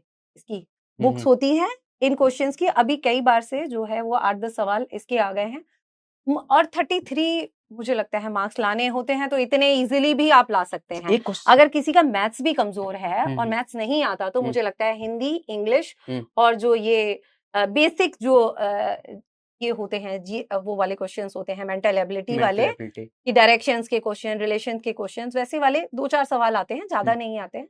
तो आराम से इंसान कोई भी 33 मार्क्स पा सकता है। तो मैम जैसे आपका मैथ अच्छा था क्या? मेरा मैथ्स अच्छा नहीं था, बिल्कुल उसके मैथ अच्छा नहीं था, तो बावजूद भी आपकी स्ट्रेटेजी कभी क्या नहीं रहती थी, रुका। कैसे निकला? आपने एक हिंदी, मैम ने बताया कि हिंदी पढ़ के जाओ, इंग्लिश इंग्लिश के का पैराग्राफ करके जाओ अच्छे हाँ, से, हाँ। और क्या थे इसके, कम्युनिकेशंस के क्वेश्चन करके, कम्युनिकेशंस के क्वेश्चंस 15 कर लेती थी। बाकी मेंटल एबिलिटी के जो मेंटल एबिलिटी के जो डायरेक्शन के क्वेश्चन होते हैं कि कोई हाँ, पर्सन है नॉर्थ में जा रहा है, फिर उसने लेफ्ट ले लिया, राइट ले लिया, आसानी ट्रायंगल से हो काउंट जाते हैं, करने, ट्रायंगल काउंट करना, ये ऐसे वाले बेसिक क्वेश्चंस होते हैं। इजी तो क्वेश्चंस होते तो हैं ये। आप सीसेट को बहुत स्ट्रेटेजी से थोड़ी प्लानिंग कर लो तो आसानी थोड़े से से निकाल ना सकते हैं। आप ऐसा कर सकते हैं, जो पास्ट ईयर क्वेश्चंस हैं उनकी आप एक बार एनालिसिस करें। 4-5 साल के ही, ज्यादा पुराने करने की जरूरत नहीं है। पिछले 3-4 सालों के आप सीसेट के क्वेश्चंस को लगा के देखिए, आपको ये पता चल जाएगा किस तरीके के क्वेश्चंस वो पूछ रहा है। आप उन क्वेश्चंस की प्रैक्टिस करेंगे, डेफिनेटली आपका तैयार हो जाएगा। निधि वर्मा जी बोल रही है कि सर पेपर 5 और 6 को कैसे करें, प्लीज बताइए। हमारे टाइम तो नहीं था, हमारे तो आप टाइम तो खैर नहीं था, लेकिन मुझे नहीं लगता कि इतना टफ है, क्योंकि हमारे टाइम भी कुछ कुछ क्वेश्चंस आया करते थे। हाँ, जीएस में उत्तर से मिक्स थे। प्रदेश, हाँ, उत्तर प्रदेश के क्वेश्चंस आया करते थे, उत्तर प्रदेश के कल्चर के, ये डांस वगैरह के। अब इन्होंने स्पेसिफिकली ये उसमें कर दिया गया है, तो आपको पूरा वही, जिस तरीके से आप बाकी सबको तैयार कर रहे हैं, उत्तर प्रदेश की ज्योग्राफी, कल्चर, हिस्ट्री, और इसके मार्केट में इसका मटेरियल भी अब तो लास्ट ईयर से इस बार तो बेहतर है, आया हुआ है। आप उस मटेरियल को लगा के देखिए, आप करिए कि ज्योग्राफी पार्ट को तैयार करें, फिर कल्चर को तैयार करें, जो है मिनरल वाला है, फॉरेस्ट वाला, जो भी चीजें हैं। देखो, मुझे ऐसा लगता है कि मैम जो जीएस 5 और जीएस 6 की हम बात करें, जो यूपी से रिलेटेड है, तो हमें कुछ नहीं करना है कि जो सिलेबस उठाओ और गूगल कर करके, या पीडब्ल्यू की एक बुक है, उन्होंने जीएस 5 और जीएस 6 के लिए बनाई है, उसमें से कुछ कंटेंट उठाओ और अपने नोट्स बना लो। इसमें क्या है कि बिल्कुल अब जैसे हिस्ट्री को हमें पढ़ना है तो हिस्ट्री में यूपी के कौन कौन से लोग थे जिन्होंने 1857 की क्रांति में योगदान दिया, ऐसे क्वेश्चंस पूछे जा रहे हैं। बिल्कुल या बिल्कुल यूपी से कौन से ऐसे आप कल्चर की बात करें, कौन कौन से मंदिर हैं जो हमारे बहुत मॉन्यूमेंट्स की ज्यादा बात मॉन्यूमेंट्स करते की हैं। बात करें, या हम टूरिज्म की बात करें, या इकोनॉमी की बात करें, या पॉलिटी की बात करें, वही नोट्स बना लो। और मुझे लगता है जो पर्सन इतनी डेप्थ में पढ़ाई करता है तो आराम से यूपी का भी खबर हो, मैं सेंटर का जिसने पढ़ लिया यूपी का तो वैसे भी कर बिल्कुल लेगा, तो बिल्कुल आसानी से हो जाता है। बस आपको नोट्स बनाने की जरूरत है, समझ गए ना। सबीर साजिए एंथ्रोपोलॉजी की प्रिपरेशन कैसे करें, यूपीपीसीएस में अब एंथ्रोपोलॉजी नहीं रहा है, यूपीएससी की तैयारी कर रहे हैं तो करते रहिए, यूपीपीसीएस में नहीं रहा है एंथ्रोपोलॉजी। अभी एक खुशी तिवारी मैम थी, उन्होंने ये बोला था कि पीडब्ल्यू की बुक्स पढ़ें या हम लक्ष्मीकांत पढ़ें। तो देखो, पढ़ने के लिए तो मैम हम लोग कितने रिसोर्सेज पढ़ लेते हैं, जी वो डिपेंड करता है आपके पास टाइम कितना है। जितना ज्यादा पढ़ लो उतना अच्छा है, लेकिन एक चीज हमेशा ये रहती है कि जैसे मान लीजिए एक चीज हमारी एक बेस होता है, हम उसको कभी नहीं छोड़ते हैं, जी वो उसको बिल्कुल मल्टीपल रिवीजन करते हैं। जैसे लक्ष्मीकांत हमारा पॉलिटी में एक बेस होता है, बार बार उसको पढ़ते हैं। लेकिन कोई अच्छी शॉर्टकट में कोई बुक आती है देखने के लिए जिससे मेरे आर्टिकल रिवीज हो जाऊं, तो वो साथ साथ में पैरेलल ही चलते हैं। बिल्कुल तो बिल्कुल कभी भी बुक एक बुक होती है, उसको चुना जाता है जो आपको जिंदगी भर साथ निभाना, मतलब जिंदगी भर का मतलब जैसे सिलेक्शन तब तक लेना है, तब तक उस बुक को नहीं छोड़ना है। और पैरेलल ही बहुत सी चीजें चलती रहती हैं कि मैं ये बुक हमने उठाई, अच्छी लगी तो पढ़ रहे हैं, इससे क्या रिवीजन हो जाता है। तो ये चीजें आपको अच्छे से करना है, ठीक है। तेज आ रहा है जी मैम। एसडीएम मैम अभी जो है बीएसए है, मीन्स जो एजुकेशन सेक्टर में पोस्ट होती है हर साल पोस्ट बदलती रहती है, तो थोड़ा मैम बताएंगे अपने बारे में कि अभी मैम आप क्या कर रही हैं और कहां तक पहुंच सकती हैं, जो आपका प्रमोशन होते होते कहां तक पहुंच सकते हैं। देखिए, मेरा चयन उत्तर प्रदेश में एजुकेशन डिपार्टमेंट में हुआ है। ये पीईएस पोस्ट होती है, प्रोविंशियल एजुकेशन सर्विसेज। तो इसमें हमें एजुकेशन डिपार्टमेंट की हमें अलग-अलग आप पोस्ट आपको मिलती हैं डिस्ट्रिक्ट लेवल से, जो है आपके, फिर आप बनते हैं, जेडी तक जाते हैं, फिर डायरेक्टर तक आपको पोस्ट प्रमोट होती है। तो बहुत संभावनाएं हैं, यंग एज में जितना सिलेक्शन ले हाँ, लेंगे उतना जल्दी उतना होता है, आपका प्रमोशन ज्यादा होगा। यही होता है। लॉट्स ऑफ अपॉर्चुनिटी सही है, बात है। ये है। दूसरा भी बहुत से क्वेश्चन आए थे, जल्दी जल्दी क्वेश्चंस निकल रहे हैं, लेकिन एक ये है क्वेश्चन इनका है, मैम ने पीएचडी किया है क्या, अंशु गुप्ता जी। नहीं नहीं, पीएचडी पीएचडी नहीं नहीं किया किया है। हुआ, मैंने महाई यादव एमएससी जी किया बहुत हुआ है। क्वेश्चन किए सर, क्या फर्स्ट अटेम्प्ट में क्लियर किया जा सकता है प्लीज सर। बहुत सा फर्स्ट अटेम्प्ट में किया जा सकता है, क्यों नहीं किया जा सकता है। कुछ लोग गलती करके सीखते हैं, कुछ लोग दूसरे की गलती से सीख लेते हैं, जी तो फर्स्ट अटेम्प्ट में भी आसानी से किया जा सकता है। लेकिन वही बात है कि प्री की सही से तैयारी कर लो, मेंस की आंसर राइटिंग स्टार्ट कर दो, और बोलना आपको आता है तो अच्छे मार्क्स मिल जाएंगे इंटरव्यू में। तो और यार मुझे ऐसी लगता चीज है सही रहता है। स्मार्ट लोग जो होते हैं वो दूसरे की गलतियां, हमारी गलतियों से सीखो, और गलतियों से सीखोगे तो डेफिनेटली रास्ता डेफिनेटली। पा जाओगे। दूसरा एक क्वेश्चन है पीवाईक्यू कितने साल का करें। साल का तो भाई देखो हिस्ट्री का है, हिस्ट्री कभी बदलती है क्या, हिस्ट्री का तो 20 साल का लगा लो। अब करंट का तो इसी साल का पढ़ना पड़ेगा, करंट तो जियोग्राफी आपको, का भी लगा लो, तो जितना आप लगा सकते हो उतना कम है, मुझे ऐसा लगता है। उससे ना आपको पीवाईक्यू करना जो है इसलिए जरूरी है, वो आपको ये बताएगा कि किस तरीके के सवाल इस टॉपिक में से पूछे जाते हैं। सही बात वो है। आपको एक विजन देगा कि ये सवाल किस तरीके से पूछता है, किस प्रोपोर्शन में से ज्यादा सवाल आते हैं, तो आपको ये चीजें पता चलेगी। आप ये मत उम्मीद करके चलिए कि हूबहू वही सवाल उठा के, सही ये बात है। पहले चला करता था पिछले 3-4 साल पहले, क्योंकि अब यूपी पीसीएस भी अपना पैटर्न बदल रहा बदल है। रहा है। अभी ये क्या कि अभी इन्होंने एक बहुत अच्छा क्वेश्चन किसी का था कि मैम प्री के लिए आपने घटना चक्री लगाया या और कुछ।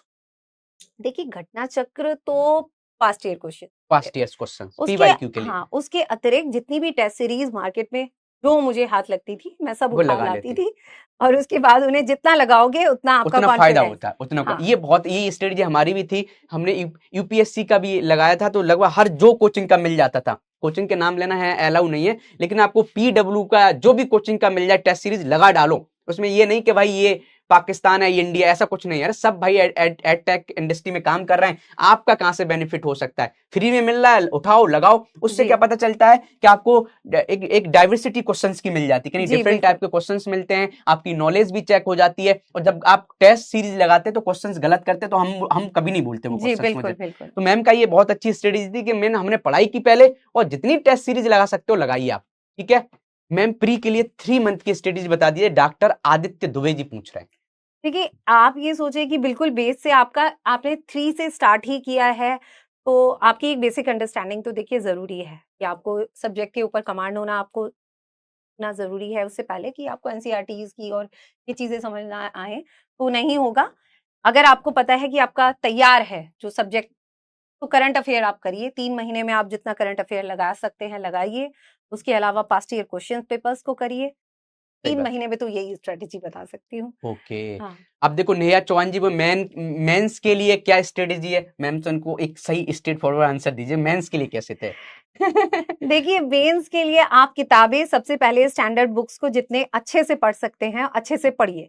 आपको हो सकता है एक राउंड में समझ ना आए, वो 2-3 राउंड, 4-5 राउंड, जितनी बार आपको वो टॉपिक समझना है समझिए। आपको लगता है कि नोट्स बना के काम चलेगा, कि मुझे नहीं याद रहेगा, तो नोट्स बनाइए और शॉर्ट नोट बनाइए। ये नहीं कि नोट्स भी पूरा आपने कथा लिख दी है, क्योंकि आपको थीसिस नहीं लिखनी किसी भी चीज के ऊपर। आपके नोट्स ऐसे होने चाहिए कि आप एग्जाम से पहले उन्हें रिवाइज कर रिवर्स कर सके। पाए। जितने छोटे प्रिसाइज नोट्स हों, उन नोट्स को बनाने के तत्पश्चात आप क्या करेंगे, आप क्वेश्चन राइटिंग कीजिए, आंसर राइटिंग प्रैक्टिस कीजिए, क्वेश्चन उठाइए कोई भी। और सबसे पहले जब आप स्टार्ट करेंगे, आपके पास कोई आपके आंसर का चेकर भी नहीं है, तो आपको सॉल्व क्वेश्चन उठाना सही है। बात। सॉल्व क्वेश्चन का आंसर को साइड रख लीजिए, आंसर लिखना अपनी भाषा शैली में स्टार्ट कीजिए। लिखेंगे, लिख के उसके बाद देखिए कि आपने कैसा लिखा है। सही बात इस है। पहली बार में आपको ये भी नहीं देखना है कि आप कितनी देर में लिख रहे हैं।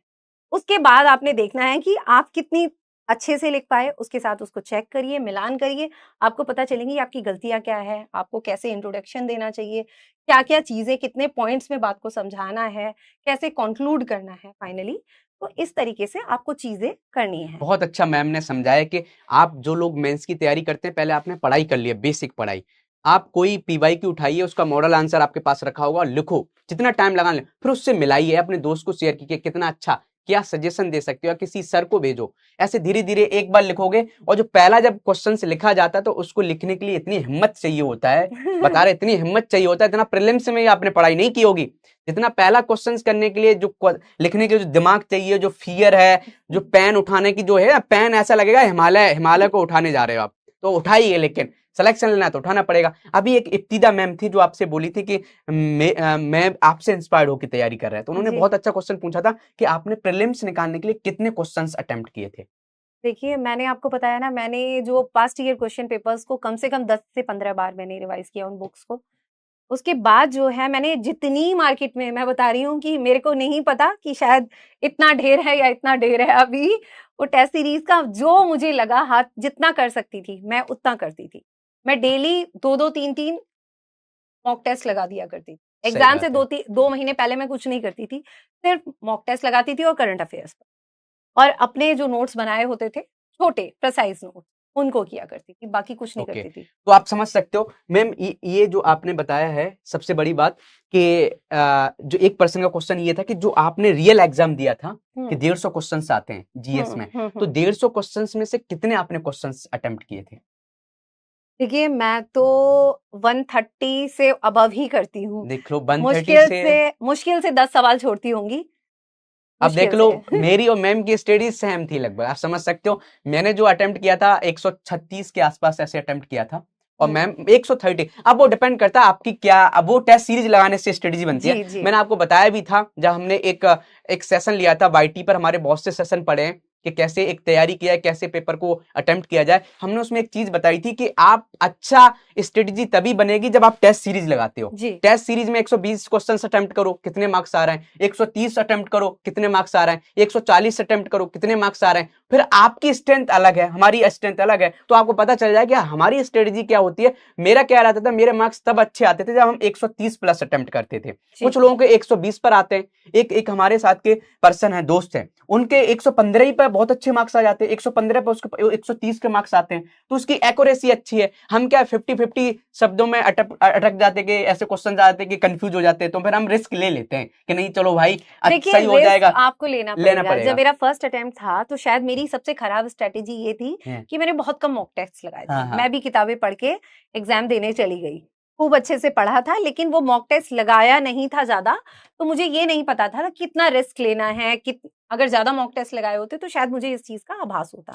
वहां पे हुआ क्या कि मैंने एग्जाम में बहुत कम क्वेश्चन अटेम्प्ट किए, बहुत कम मार्जिन से मेरा जो है प्री रह गया उस बार। तो उसके बाद मुझे पता चल गया कि मुझे ज्यादा से ज्यादा क्वेश्चन, तो आपको रिस्क लेना पड़ेगा। कुछ क्वेश्चंस में आपको गेस वर्क भी करना पड़ेगा। और देखिए, वाइल्ड गेस तो नहीं लगाना कि 4 ऑप्शन में से आपको 3 समझ भी नहीं आ रहे हैं, कोई भी आपको नहीं समझ में आ रहा, आपने A B C D कोई भी अच्छा सा चूज करके लगा दिया। नहीं, आपको ये देखना है कि अगर आपकी 50 मतलब ए और बी ऑप्शंस आपने हट गए हैं और आपको 2 ही रह गए हैं आंसर्स उसमें, जो एमसीक्यूज में, तो आप आसानी से वो क्वेश्चन आपको नहीं छोड़ना है। चलो, जिस और एक चीज मैम अभी एक पर्सन पूछ रहा था कि जो हमारे पास फैक्ट्स इकट्ठे हो जाते हैं जब हम पढ़ाई करते हैं, हमारे पास अच्छी खासी नॉलेज हो जाती है, तो उसको मेंस में कैसे इंप्लीमेंट करें, ये किसी एक पर्सन ने पूछा, मुझे नाम नहीं याद आ रहा है, मैं क्वेश्चंस देख रहा था। तो ये तो ऐसा क्वेश्चन हो गया कि किसी पर्सन ने दिल्ली की मेट्रो में ट्रेवलिंग नहीं किया है, लेकिन हर किसी पर्सन से पूछ रहा है ये बताओ कि कैसा लगता है। अरे भाई एक बार आ जाओ और दिल्ली की मेट्रो पर घूम लो, तो एक बार आप लिखोगे तब समझ में आ जाएगा फैक्ट को कैसे यूज किया है। आप बता दीजिए, मेरा तो यही आंसर है मैम। नहीं, देखिए वो जो फैक्ट्स हैं आपके यूज होंगे आंसर राइटिंग आप करेंगे ना, जब आंसर राइटिंग क्वेश्चंस में आपको डाटा कहीं कहीं देना पड़ता है, जो क्वेश्चंस होते हैं कि कितना कोल का परसेंटेज है, इतना है, वुमेन का कितना रेशो है, सेक्स रेशो का, इस तरीके से आप मेंशन करते हैं ये चीजें, तो ये फैक्ट आपके वहां पे काम आते हैं। और कई बार हम लोग जो ग्राफ बनाते हैं फ्लो चार्ट्स की फ्लो फॉर्म चार्ट्स बनाते में हैं, भी करते हैं, उसमें भी यूज कर सकते हैं, ये डाटा आपका यूज हो। एक चीज मैं बताता हूँ मैंने कहां से सीखा था, आपको बताते हैं। बहुत से लोग जब आप किसी टॉपर का आंसर देखते होंगे तो आप शॉक्ड हो जाते होंगे कि यार इसको इतनी नॉलेज कहां से आई है। वो पता है वो कहां से आती है, वो लोग इतनी टेस्ट सीरीज लगा लेते हैं, मेंस का इतने आंसर पढ़ लेते हैं, तो एक बार आप किसी की टेस्ट सीरीज के आंसर्स पढ़ के देखो, मॉडल आंसर्स, तो आपको खुद समझ में आ जाएगा कि इसका इंट्रोडक्शन कैसे लिखना है, मीन्स परिचय कैसे लिखना है, इसका मुख्य भाग कैसे लिखना है, और इसका निष्कर्ष कैसे लिखना है, कंक्लूजन कैसे लिखना है। वो नॉलेज आती है जब आपको दिखता होगा किसी, जैसे मैं बताऊं, मैंने एक बार एक क्वेश्चन देखा था जो जिसकी दूसरी रैंक थी यूपीएससी में, मैं यूपीएससी की तैयारी कर रहा था 2020 में, तभी स्टार्टिंग की थी। मैंने एक आंसर देखा, उसमें इतना अच्छा उसका आंसर था, मैं शॉक्ड था कि यार इसको, अर्बनाइजेशन के ऊपर क्वेश्चन था, अर्बनाइजेशन के, व्हाट इज अर्बनाइजेशन और अर्बनाइजेशन की प्रॉब्लम क्या है। तो उस बंदे ने लिखा कि अर्बनाइजेशन सेंसस 2011 के अकॉर्डिंग 32% लोग इंडिया में अर्बन में रहते, ऐसे। मैं यार शौक था कि इसको ये पता है कि 32% लोग शहर में रहते। लेकिन जब मैंने तैयारी की धीरे धीरे, जब मैंने मॉडल आंसर्स देखे तो उसमें ऐसे ही आंसर लिखे थे, तब मुझे समझ में आया कि उस पर्सन को नॉलेज जो बड़ी थी, उसने टेस्ट सीरीज के मॉडल आंसर्स पढ़े। तब जब एक बार समझ हो जाती है कि यार खेलना कैसे, किसी आप कोई भी गेम है उसकी एक्सपीरियंस बढ़ता है तभी तो समझ में आता है। तो वो मॉडल आंसर्स देखोगे ना तो खुद समझ में आ जाएगा कि कौन सा फैक्ट कहां पर यूज करना है, ना तो बहुत से लोगों को पता ही नहीं रहता है। अब भाई बात है कि हम घर से बाहर निकले नहीं है और पूछते रहते हैं, कोई भी टॉपर आता है ये बताइए फैक्ट कैसे यूज करें। एक बार मॉडल आंसर पढ़ो भाई, एक बार लिखो, प्रैक्टिस करो, कुछ भी लिखो, आ ई लिख दो। देखिए पानी में तो आपको उतरना पड़ेगा। मुझे जो लगता है आपको देखो सिंपल गहराई नापनी है ना, तो देखो पानी में तो उतरना पड़ेगा ही। सिंपल यही है, यही आंसर है कि आपको देखो देखना है ना कि फैक्ट कैसी, आंसर कोई भी एक सिंपल, एक मुझे बहुत इंस्पायरिंग है, मुझे उस पर्सन का भी नाम याद नहीं है। उस पर्सन ने क्या किया था, मुझे आंसर लिख के भेजा था, तो मैं पहले तो बहुत ज्यादा अजीब सा लगा कि यार, और वो किसी दूसरे को एग्जाम दे रहे थे, बहुत 2-2 लाइन में आंसर लिख के भेजा था। मैं शॉक्ड था यार भाई पीसीएस बनना 2 लाइन का आंसर लिख रहे हो, लेकिन मैं फिर उसको बहुत पॉजिटिव लिया कि नहीं, इस पर्सन ने ट्राई तो किया। तो आप कुछ मत करो, 2 लाइन 3 लाइन ऐसे ही। हम जब पहली बार, आप मैम अपने पहला आंसर बता दीजिए कैसे लिखा, फिर मैं बताता हूँ। मैम से पहले, मैम ने पहला आंसर जो लिखा था कैसा लिखा था, आप मैम खुद बताएंगे। नहीं, सबको पहला आंसर लिखने में आपको डर लगेगा, तो मैं तो यही कहूंगी, मैंने पहला आंसर किसी को दिखाया ही नहीं। नहीं, मैं ऐसा इतना खराब भी नहीं लिखा था। मैंने चूज जो टॉपिक किया था उसमें जिसमें कि मेरा कमांड हो, मुझे लगता है कि उससे आप स्टार्ट करिए, उसी से, तो जैसे आप बेहतर लिख पाएंगे। सही बात, जैसे मेरे क्या था, मेरा एथिक्स बहुत अच्छा था, नोट्स बन गए थे मेरे।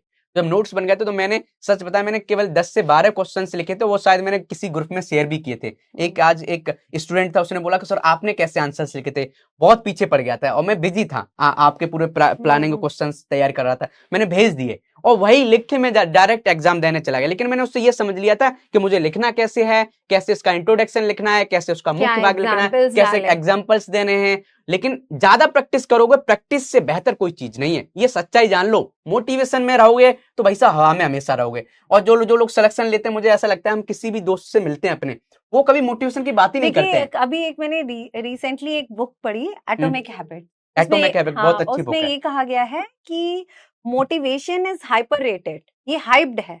एटमॉस्फेयर जो होता है वो एक्चुअल है। किसी भी इंसान को बेहतर बनाने के लिए या उसको सक्सेसफुल बनाने में जो सबसे ज्यादा योगदान जो होता है, उसके मोटिवेशन तो एक स्टार्टिंग फैक्टर है। It will work for 2-3 days और हार्डली फॉर अ वीक। जो सबसे ज्यादा रोल प्ले करता है वो करता है आपका एटमॉस्फेयर। आप बच्चे को प्रॉपर एटमॉस्फेयर दीजिए, या खुद भी, मैं आपको कह रही हूँ, आपके बच्चे नहीं, आप खुद, अगर आपको सक्सेसफुल होना है तो start living in that atmosphere. खुद को ऐसे एटमॉस्फेयर में रखिए, अपने आसपास इस तरीके से एनवायरमेंट तैयार कीजिए, उस शेड्यूल में रहिए, आप डेफिनेटली सक्सेस पा जाएंगे। एक में बहुत अच्छा क्वेश्चन आया है कि आफ्ताब का क्वेश्चन है, आफ्ताब जी का, कि सर क्या नोट्स बनाना जरूरी है मेंस के लिए? आपने बनाए थे क्या? देखिए, मैंने बताया ना कि मैम ने मैंने बताया अपने है कि ऑप्शनल के नोट्स बनाए थे और बाकी मैंने एथिक्स एथिक्स के के बनाए बनाए थे, थे, क्योंकि मुझे ये चीजें टफ टफ लगती थी। और मेरे पास इतना समय भी नहीं था कि बाकी सब्जेक्ट के मैं नोट्स बना पाऊं। सबके लिए मैंने कहा कि हर चीज हर किसी पे एप्लीकेबल नहीं है। अगर आपको लगता है आपके पास समय है और आप बेहतर कर पाएंगे तो आप नोट्स बनाइए। सही बात है। और मुझे लगता है जहां तक, जैसा कि हमारे क्वेश्चन का पैटर्न जो है, बहुत पेपर का पैटर्न बहुत डायनेमिक है these डायनामिक days। है। आप आज जो क्वेश्चन तैयार कर रहे हैं, हूबहू वैसा सवाल तो पूछा जाएगा ही नहीं। आप एक टॉपिक से जुड़े हुए अगर आप 10 सवाल तैयार कर लेंगे, अगर आर्किटेक्चर से जुड़े हुए आपने 10 सवाल तैयार करिए, डेफिनेटली उसमें से आ सही बात जाएगा है। कुछ ना कुछ, आप लिख पाएंगे एग्जाम में। तो मुझे लगता है ज्यादा से ज्यादा क्वेश्चंस की प्रैक्टिस करना। तो देखो, बहुत अच्छा मैम ने बताया है कि जैसे आपको मेंस की जो नोट्स बनाना है, तो मेंस का पहले एक सिलेबस रख लो। तो मैंने क्या, जो छोटे छोटे जैसे ओसीने के रिसोर्सेज है, जी अब जिस किसी ने उसके नोट्स नहीं बनाए, आप नहीं कर पाओगे, तो गूगल कर लो या यूट्यूब पर कोई वीडियो देख लो, उससे नोट्स बना लो। हमने क्या किया, ओसीने के रिसोर्सेज को डाला यूट्यूब पर, बहुत अच्छी वीडियो मिली आधे घंटे की, और उससे नोट्स बनाया था।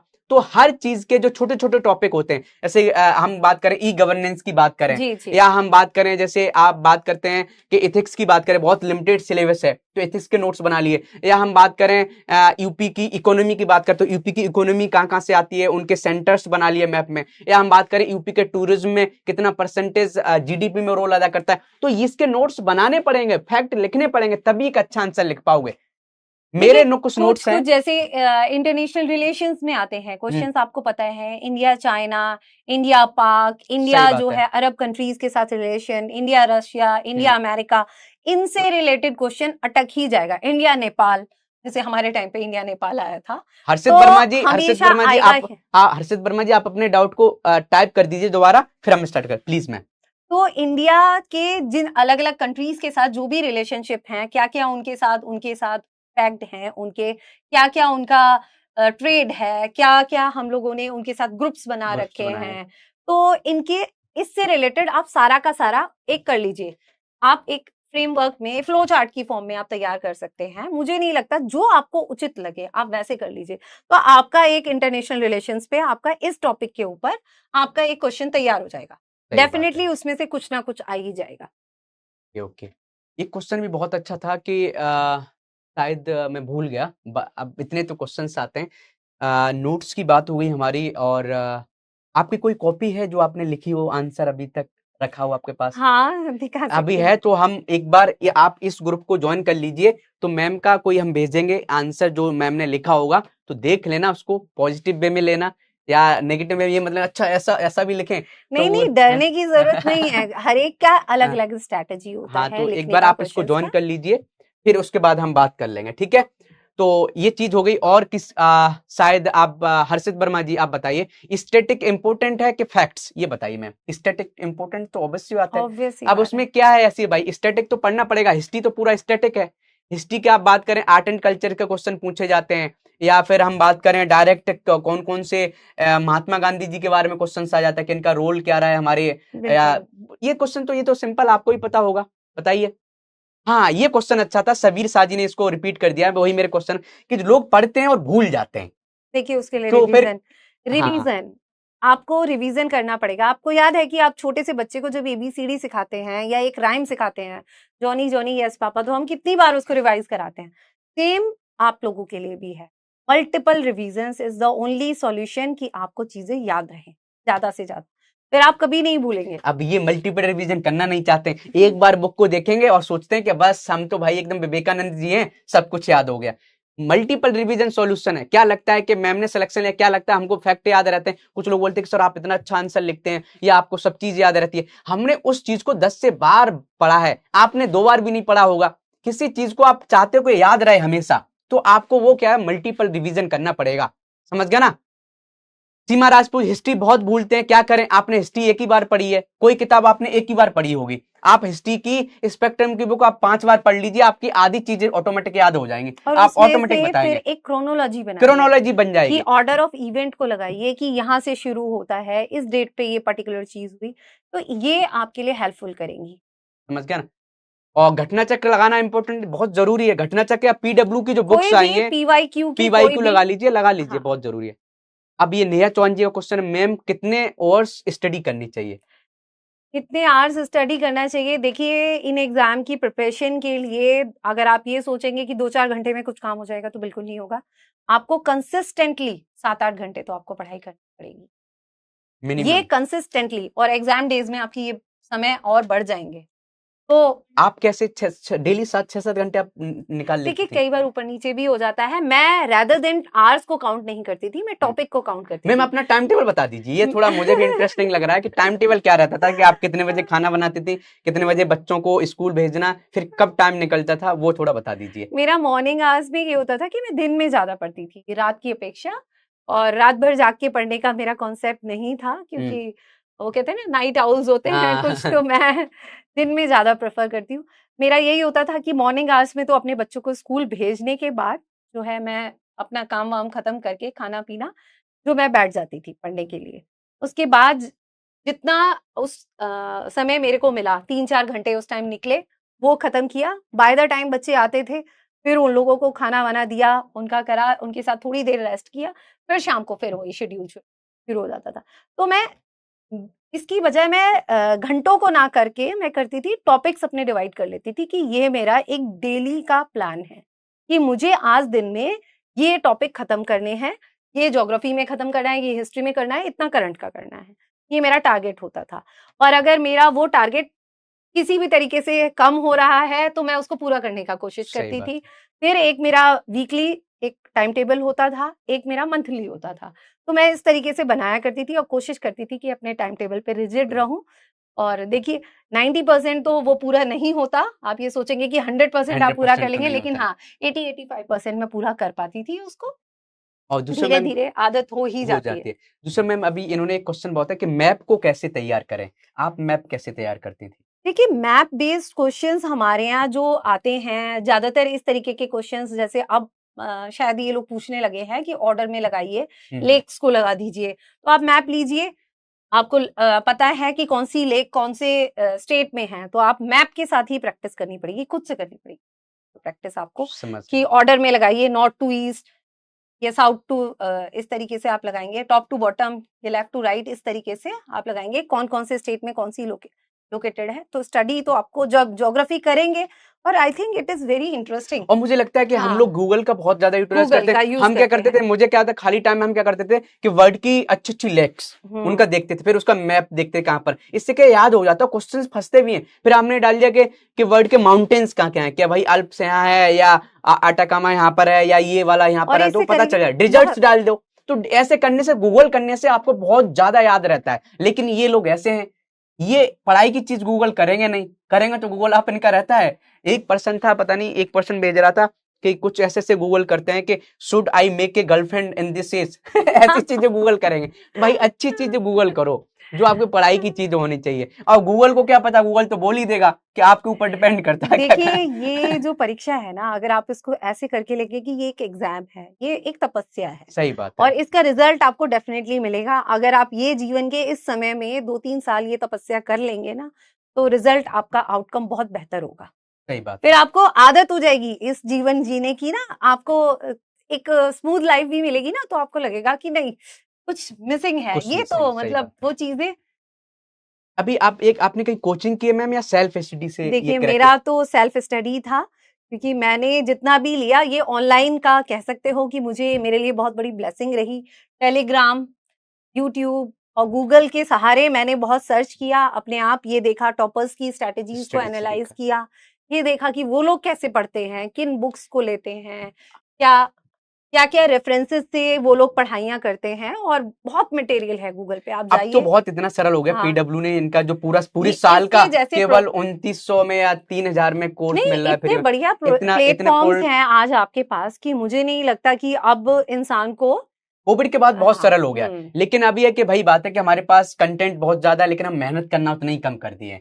लेकिन जो पर्सन उसी स्ट्रेटेजी पर पढ़ाई कर रहा है कि नहीं मुझे बस पढ़ाई करना है, पढ़ाई करना है, तो वही जीत रहे हैं। वही लोग जो मेहनत कर रहे हैं, मेहनत का कोई शॉर्टकट नहीं है। नहीं, चाहे आप हजारों बुक्स घर बिल्कुल। में आप रख लीजिए, मेहनत ही है जो आपको सॉल्यूशन देगी। मैम आप स्टडी टाइम टेबल डेली बनाते थे या एक ही टाइम टेबल यूज किया? किया करते थे, बता दीजिए। नेहा चौहान जी का क्वेश्चन है मैम। देखिए मैंने अभी आपको बताया ना कि एक मेरे डेली के टारगेट्स होते थे कि ये मुझे पूरे करने ही करने हैं। उसके बाद मैं जो है वो एक वीकली होता था कि वीक में इतना पोर्शन हिस्ट्री का हो जाएगा, इतना ज्योग्राफी का हो जाएगा, ये चैप्टर्स खत्म हो जाएंगे। तो इस तरीके से वो टाइम टेबल फ्लो करता था मेरा।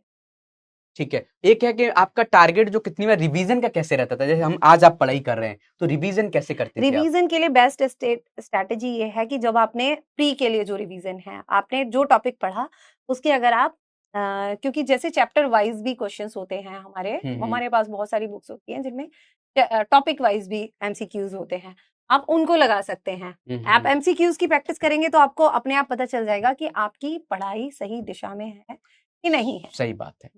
और देखो अभिषेक मिश्रा जी 2025 की स्ट्रेटेजी बता दीजिए। 2025 की स्ट्रेटेजी तो हमारी यही है कि पढ़ाई करो, लेकिन मैम के अकॉर्डिंग क्या है, एनसीईआरटी आपको पढ़ना है 6 से 12 तक, फिर आपको क्या स्टैंडर्ड बुक्स उठानी है, क्या लक्ष्मीकांत और स्पेक्ट्रम नहीं पढ़ी है ना, आप पढ़ना स्टार्ट कर दो। फिर इसके बाद क्या है कि पीवाई की जो बुक्स होती है सीरीज, चाहे पीडब्ल्यू की आप ले लीजिए चाहे घटना चक्र की ले लीजिए, इतना पढ़ लोगे आपका 90% काम हो गया। फिर आप करंट अफेयर तो साइड में डेली आपको पढ़नी पड़ेगा, कोई मैगजीन आप पढ़ लो या यूट्यूब पर कोई एक वीडियो फॉलो कर लो जो अच्छा लगे, वो हर किसी का अलग अलग रहता है। बहुत से लोग बोलते हैं सर आप बता दीजिए आपका क्या रहता था, मेरा अलग रहता है, उनका नाम लेना पॉसिबल नहीं होता है।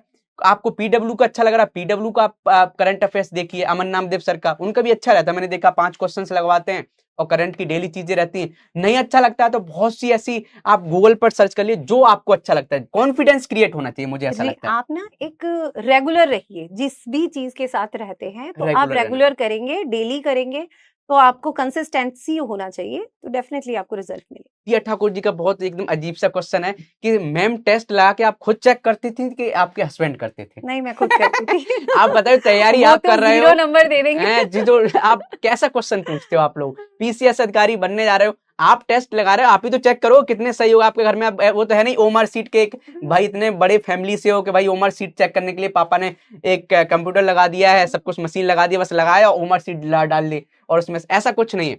हम खुद हैं, हम आज कल ही में टेस्ट लगा रहा था एक सीसेट का, मैंने खुद रप्पल लिखा और 1 2 3 ऐसे करके 100 तक लिखा, और फिर 10 क्वेश्चन लगाए और फिर आराम करके 10 ही क्वेश्चन लगा लेते हैं। 10 में से 6 सही हुए, 4 गलत हुए, तो डिपेंड करता है, आपको चेक करना पड़ेगा। बहुत से लोग ये पूछते हैं, जब मुझे बहुत हंसी आती है कि सर ये बताइए कि मेंस का आंसर राइटिंग कैसे करें? यानी ऐसा करो टीचर को पेन पकड़ा दो, वही कर देगा। और सबसे ज्यादा जरूरी है, देखिए आप कोई भी मॉक टेस्ट लगा रहे हैं, अगर आप प्री के लिए लगा रहे हैं तो उसके बाद ये आप देखिए उसके आंसर्स को देखिए कि आपने जो आपने क्वेश्चंस गलत किए हैं उनको रिवाइज जरूर कीजिए, कि वो गलती कभी भी आपके पास वो क्वेश्चन आए तो आपसे तब गलत ना, सही बात ये है। बहुत जरूरी है, यही आपका रिवीजन होगा उस।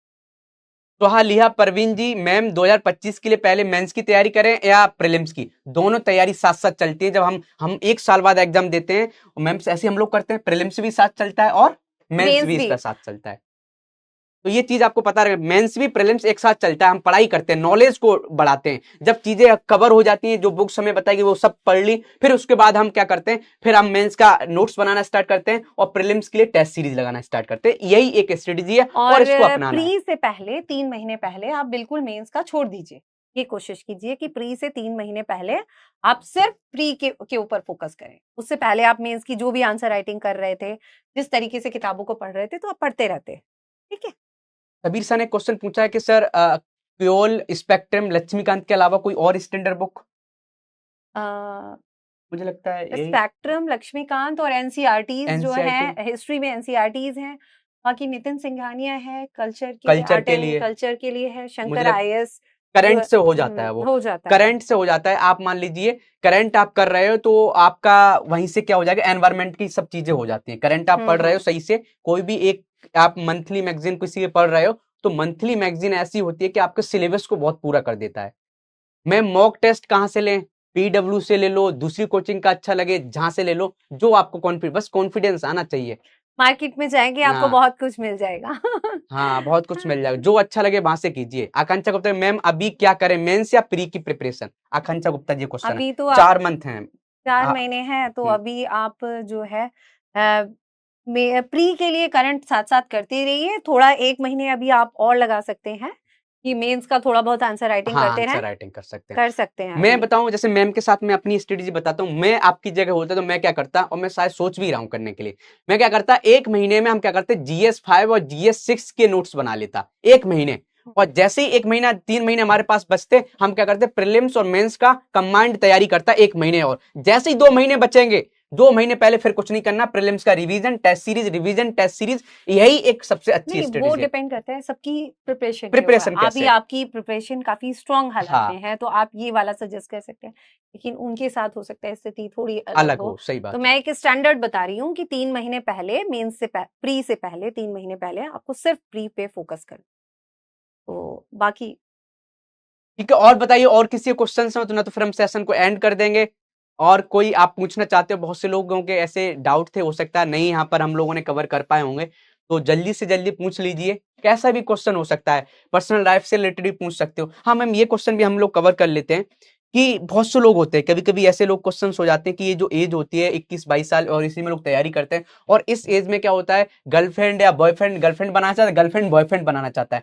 तो ये क्यों बनाना चाहिए, बनाना तो कैसे बनाना चाहिए, और ये बहुत सीरियस मामला, सच बता रहा है। इस चीज को कैसे हैंडल किया? मुझे लगता है आप तो ठीक है, बहुत पहले ही मैं मैरिड तो इस चीज का, लेकिन आप ये कि आप स्कूल में पढ़ा है, आपने बहुत हाँ से हाँ, केसेस देखे होंगे, तो इसको कैसे हैंडल किया जाए, ये बहुत मुझे लगा बहुत से लोगों की देखिए पढ़ाई डिस्टर्ब करता मेरी है। खुद की बिटिया कॉलेज गोयर है। हम्म। मैं तो यही कहूंगी कि इन चीजों में ना क्या है कि मैं उसको भी यही समझाती हूँ और सभी लोगों को मैं यही समझाना चाहूंगी कि जो ये आपकी एक एज है ना, इसमें एनर्जीज हमारे यहाँ बहुत ज्यादा होती हैं और हमारे अंदर इतना पोटेंशियल हो सकता है, हम जो चाहें वो एम हम पा सकते हैं। तो बेहतर है आपकी एनर्जी, आपके पोटेंशियल को एक दूसरी डायरेक्शन में यूज करें। अगर आपने 2-3 साल इस टाइम पे मेहनत कर ली, तो आप डेफिनेटली आपकी लाइफ सेट हो जाएगी। फिर आपको जीवन में कभी भी धक्के सही खाने नहीं बात है। पड़ेंगे, ना रिपेंटेंस करना पड़ेगा कि मैं ये कर सकता था, मैं ये बन सकता था। मैं एक्चुअली आपको यही कहना चाहूंगी कि जीवन में कभी भी ये स्कोप ना छोड़ो कि मेरे अंदर तो भाई मैं तो फलाना बन सकता था, मैं ये बन ये सकता सही था। बात है। मैं तो आप कर सकते हो।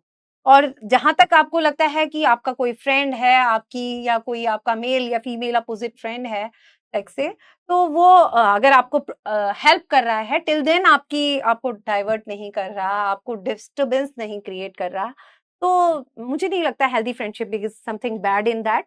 But if it is disturbing you, diverting you from your goal, तो डेफिनेटली मुझे नहीं लगता कि ये एक सही चीज है। आप कर सकते हैं, आप मैनेज कर पा रहे हैं, तो ये इट डिपेंड्स अपॉन यू। ठीक एक है। बहुत अच्छा क्वेश्चन आया था रेखा मिश्रा जी का, कि सर हम साइंस और इकोनॉमिक्स को कैसे करें। इकोनॉमिक्स को मुझे लगता है कि 9th से लेके 12th की हम एनसीईआरटी पढ़ लेते, कवर हो जाता है। हाँ, और फिर बजट और इकोनॉमिक सर्वे, यही चीज पूछी इसमें जाती है। बजट आता है, इकोनॉमिक सर्वे आता है, बस इतना कुछ ही पढ़ना हमारे है यहाँ यूपीपीसीएस इकोनॉमिक्स में। में क्वेश्चंस आते हैं जो ज्यादातर करंट स्कीम्स, कुछ करंट स्कीम से स्कीम्स रिलेटेड आती आता है। हैं, बजट आता है, इकोनॉमिक सर्वे आता है, सेंसस के क्वेश्चंस सही आते बात हैं, है। कुछ एग्रीकल्चर के क्वेश्चंस आते हैं, अर्बनाइजेशन के क्वेश्चंस आते हैं जो है। तो आपको हाँ, देखो, मैम ने आपको बहुत अच्छे से बताया, करंट से बहुत कुछ चीजें कवर हो जाएंगी। आप करंट सही से कर रहे होगे ना, तो आपका एनवायरमेंट भी हो जाएगा, आपका साइंस ट्रैक भी हो जाएगा। अभी मोदी जी की एक स्कीम चल रही थी, ड्रोन स्कीम।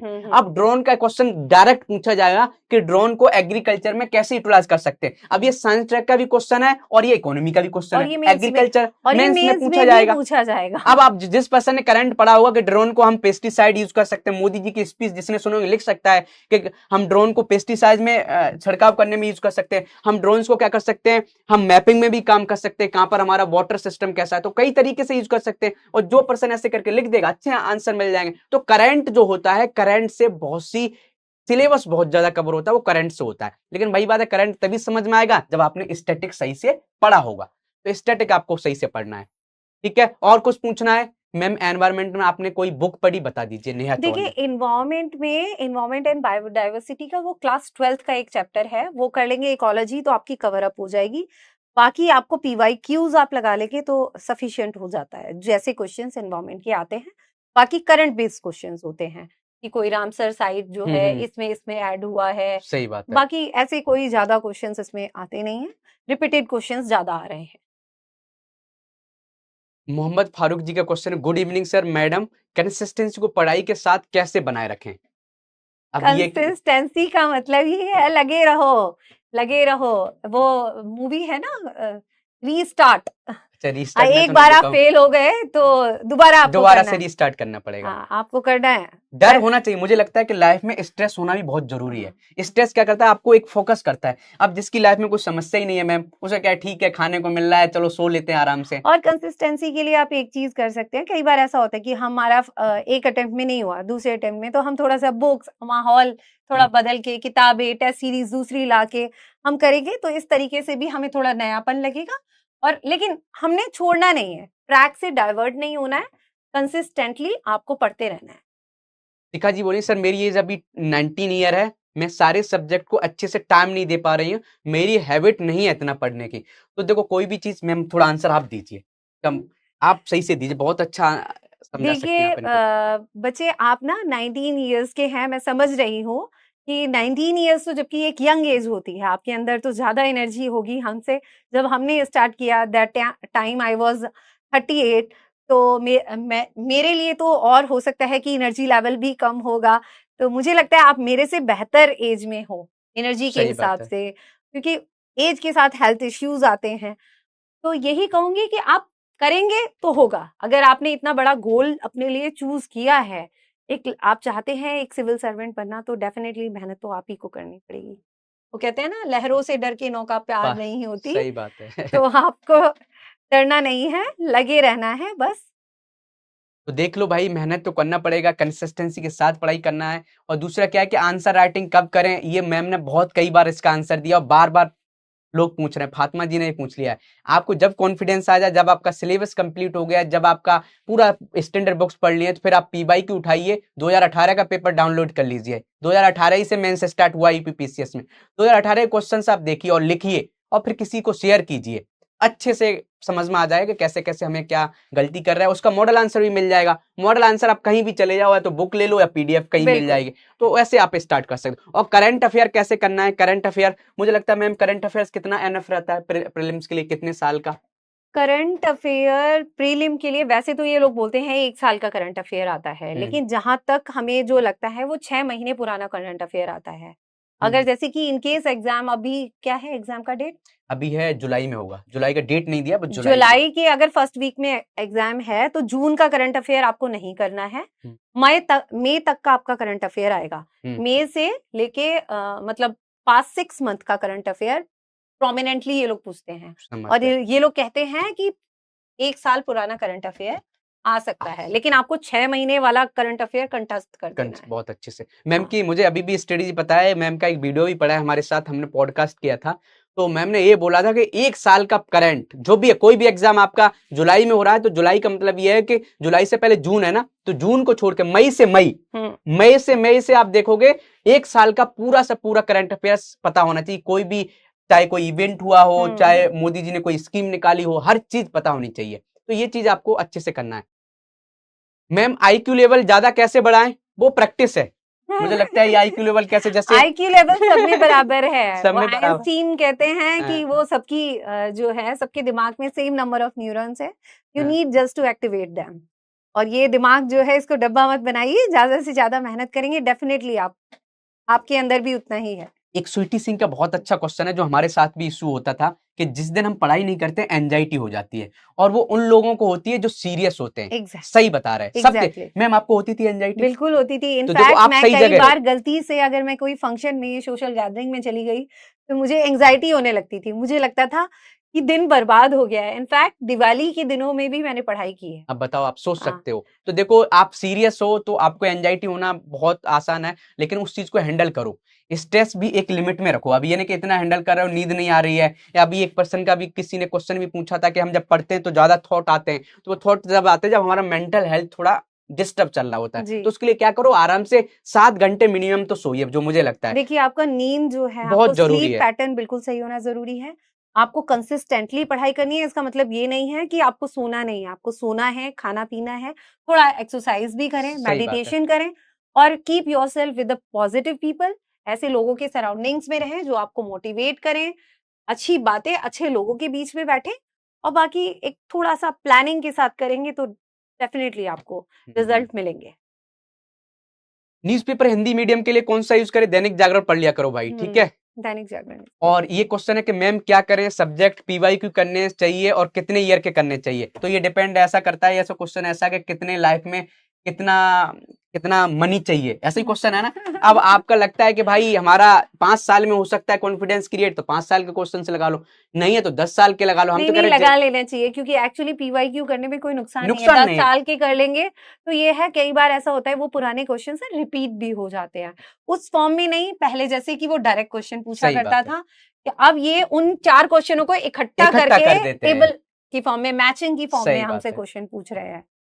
तो ये बहुत अच्छा है कि आपको क्या है कि बस उन्होंने क्वेश्चंस के फॉर्मेट बदल दिए। बस ये है कि पहले 150 क्वेश्चंस पूछे जाते, अब इन्होंने क्या कर दिया है, 300 क्वेश्चन पूछ रहे हैं। मतलब क्या कि एग्जैक्टली। एक क्वेश्चन में 2-3 क्वेश्चन डाल दे रहे हैं स्टेटमेंट बना के। समझ गए आप लोग? और कोई क्वेश्चन, कोई डाउट हो तो बताइए, हम 5 से 6 मिनट और रखेंगे सेशन को, फिर इसके बाद सेशन को एंड कर देंगे। बताइए बताइए, जल्दी जल्दी लोग बताइए आप लोग। जनसत्ता, देखिए आप एक कोई भी न्यूज़पेपर एक आप ले लीजिए, Dainik Jagran is quite popular और वो ठीक है, उसका लैंग्वेज भी, उसमें उससे एडिटोरियल आप डेली करिए कवर। बाकी जो करंट का कोई भी जो है डेली रिसोर्स आप कोई भी ले सकते हैं ऑनलाइन, उससे आप करते रहिए। और बाकी अर्धवार्षिकी और वार्षिकी मैगजीन्स आती है मार्केट में, उन्हें उनसे करिए। मदन मोहन त्रिपाठी जी का क्वेश्चन है, मैम इतने बड़े सिलेबस को रिवीजन को कैसे किया जाए, बता दीजिए। देखिए उसको पार्ट्स में डिवाइड करना पड़ेगा। जैसे हाँ। एग्जाम से पहले आपने ना कि आपको हिस्ट्री इतने दिन में खत्म करनी है, इतना पोर्शन, तो आप ऐसे करके आप ये सोचेंगे कि एक दिन में मैं इतना बड़ा सारा खत्म कर लूंगा, तो वो पॉसिबल इसका एक मुझे बहुत अच्छा मैम आंसर दिया था किसी पर्सन ने, आप बताते हैं। ये बताओ किस पर्सन ने क्वेश्चन पूछा है, कोई पर्सन नाम चला गया। आप ये सोचिए कि आपने पूरी साल में कितना खाना खाया है, सोचो। पर डे 4 खाई, 365 में कितने हजारों रोटियां हो गई। 1000 रोटी आपके सामने रख दी जाए और बोले खा लो, खा पाओ, डर जाओगे। लेकिन आपने पर डे खाया 4 रोटी और कितना पूरी साल में खत्म कर दिया। यही सिलेबस का होता कि एक दिन का जो आपने रूटीन बनाया है ना, एक दिन में कितना खत्म करना, उस पर फोकस करो और मत करो।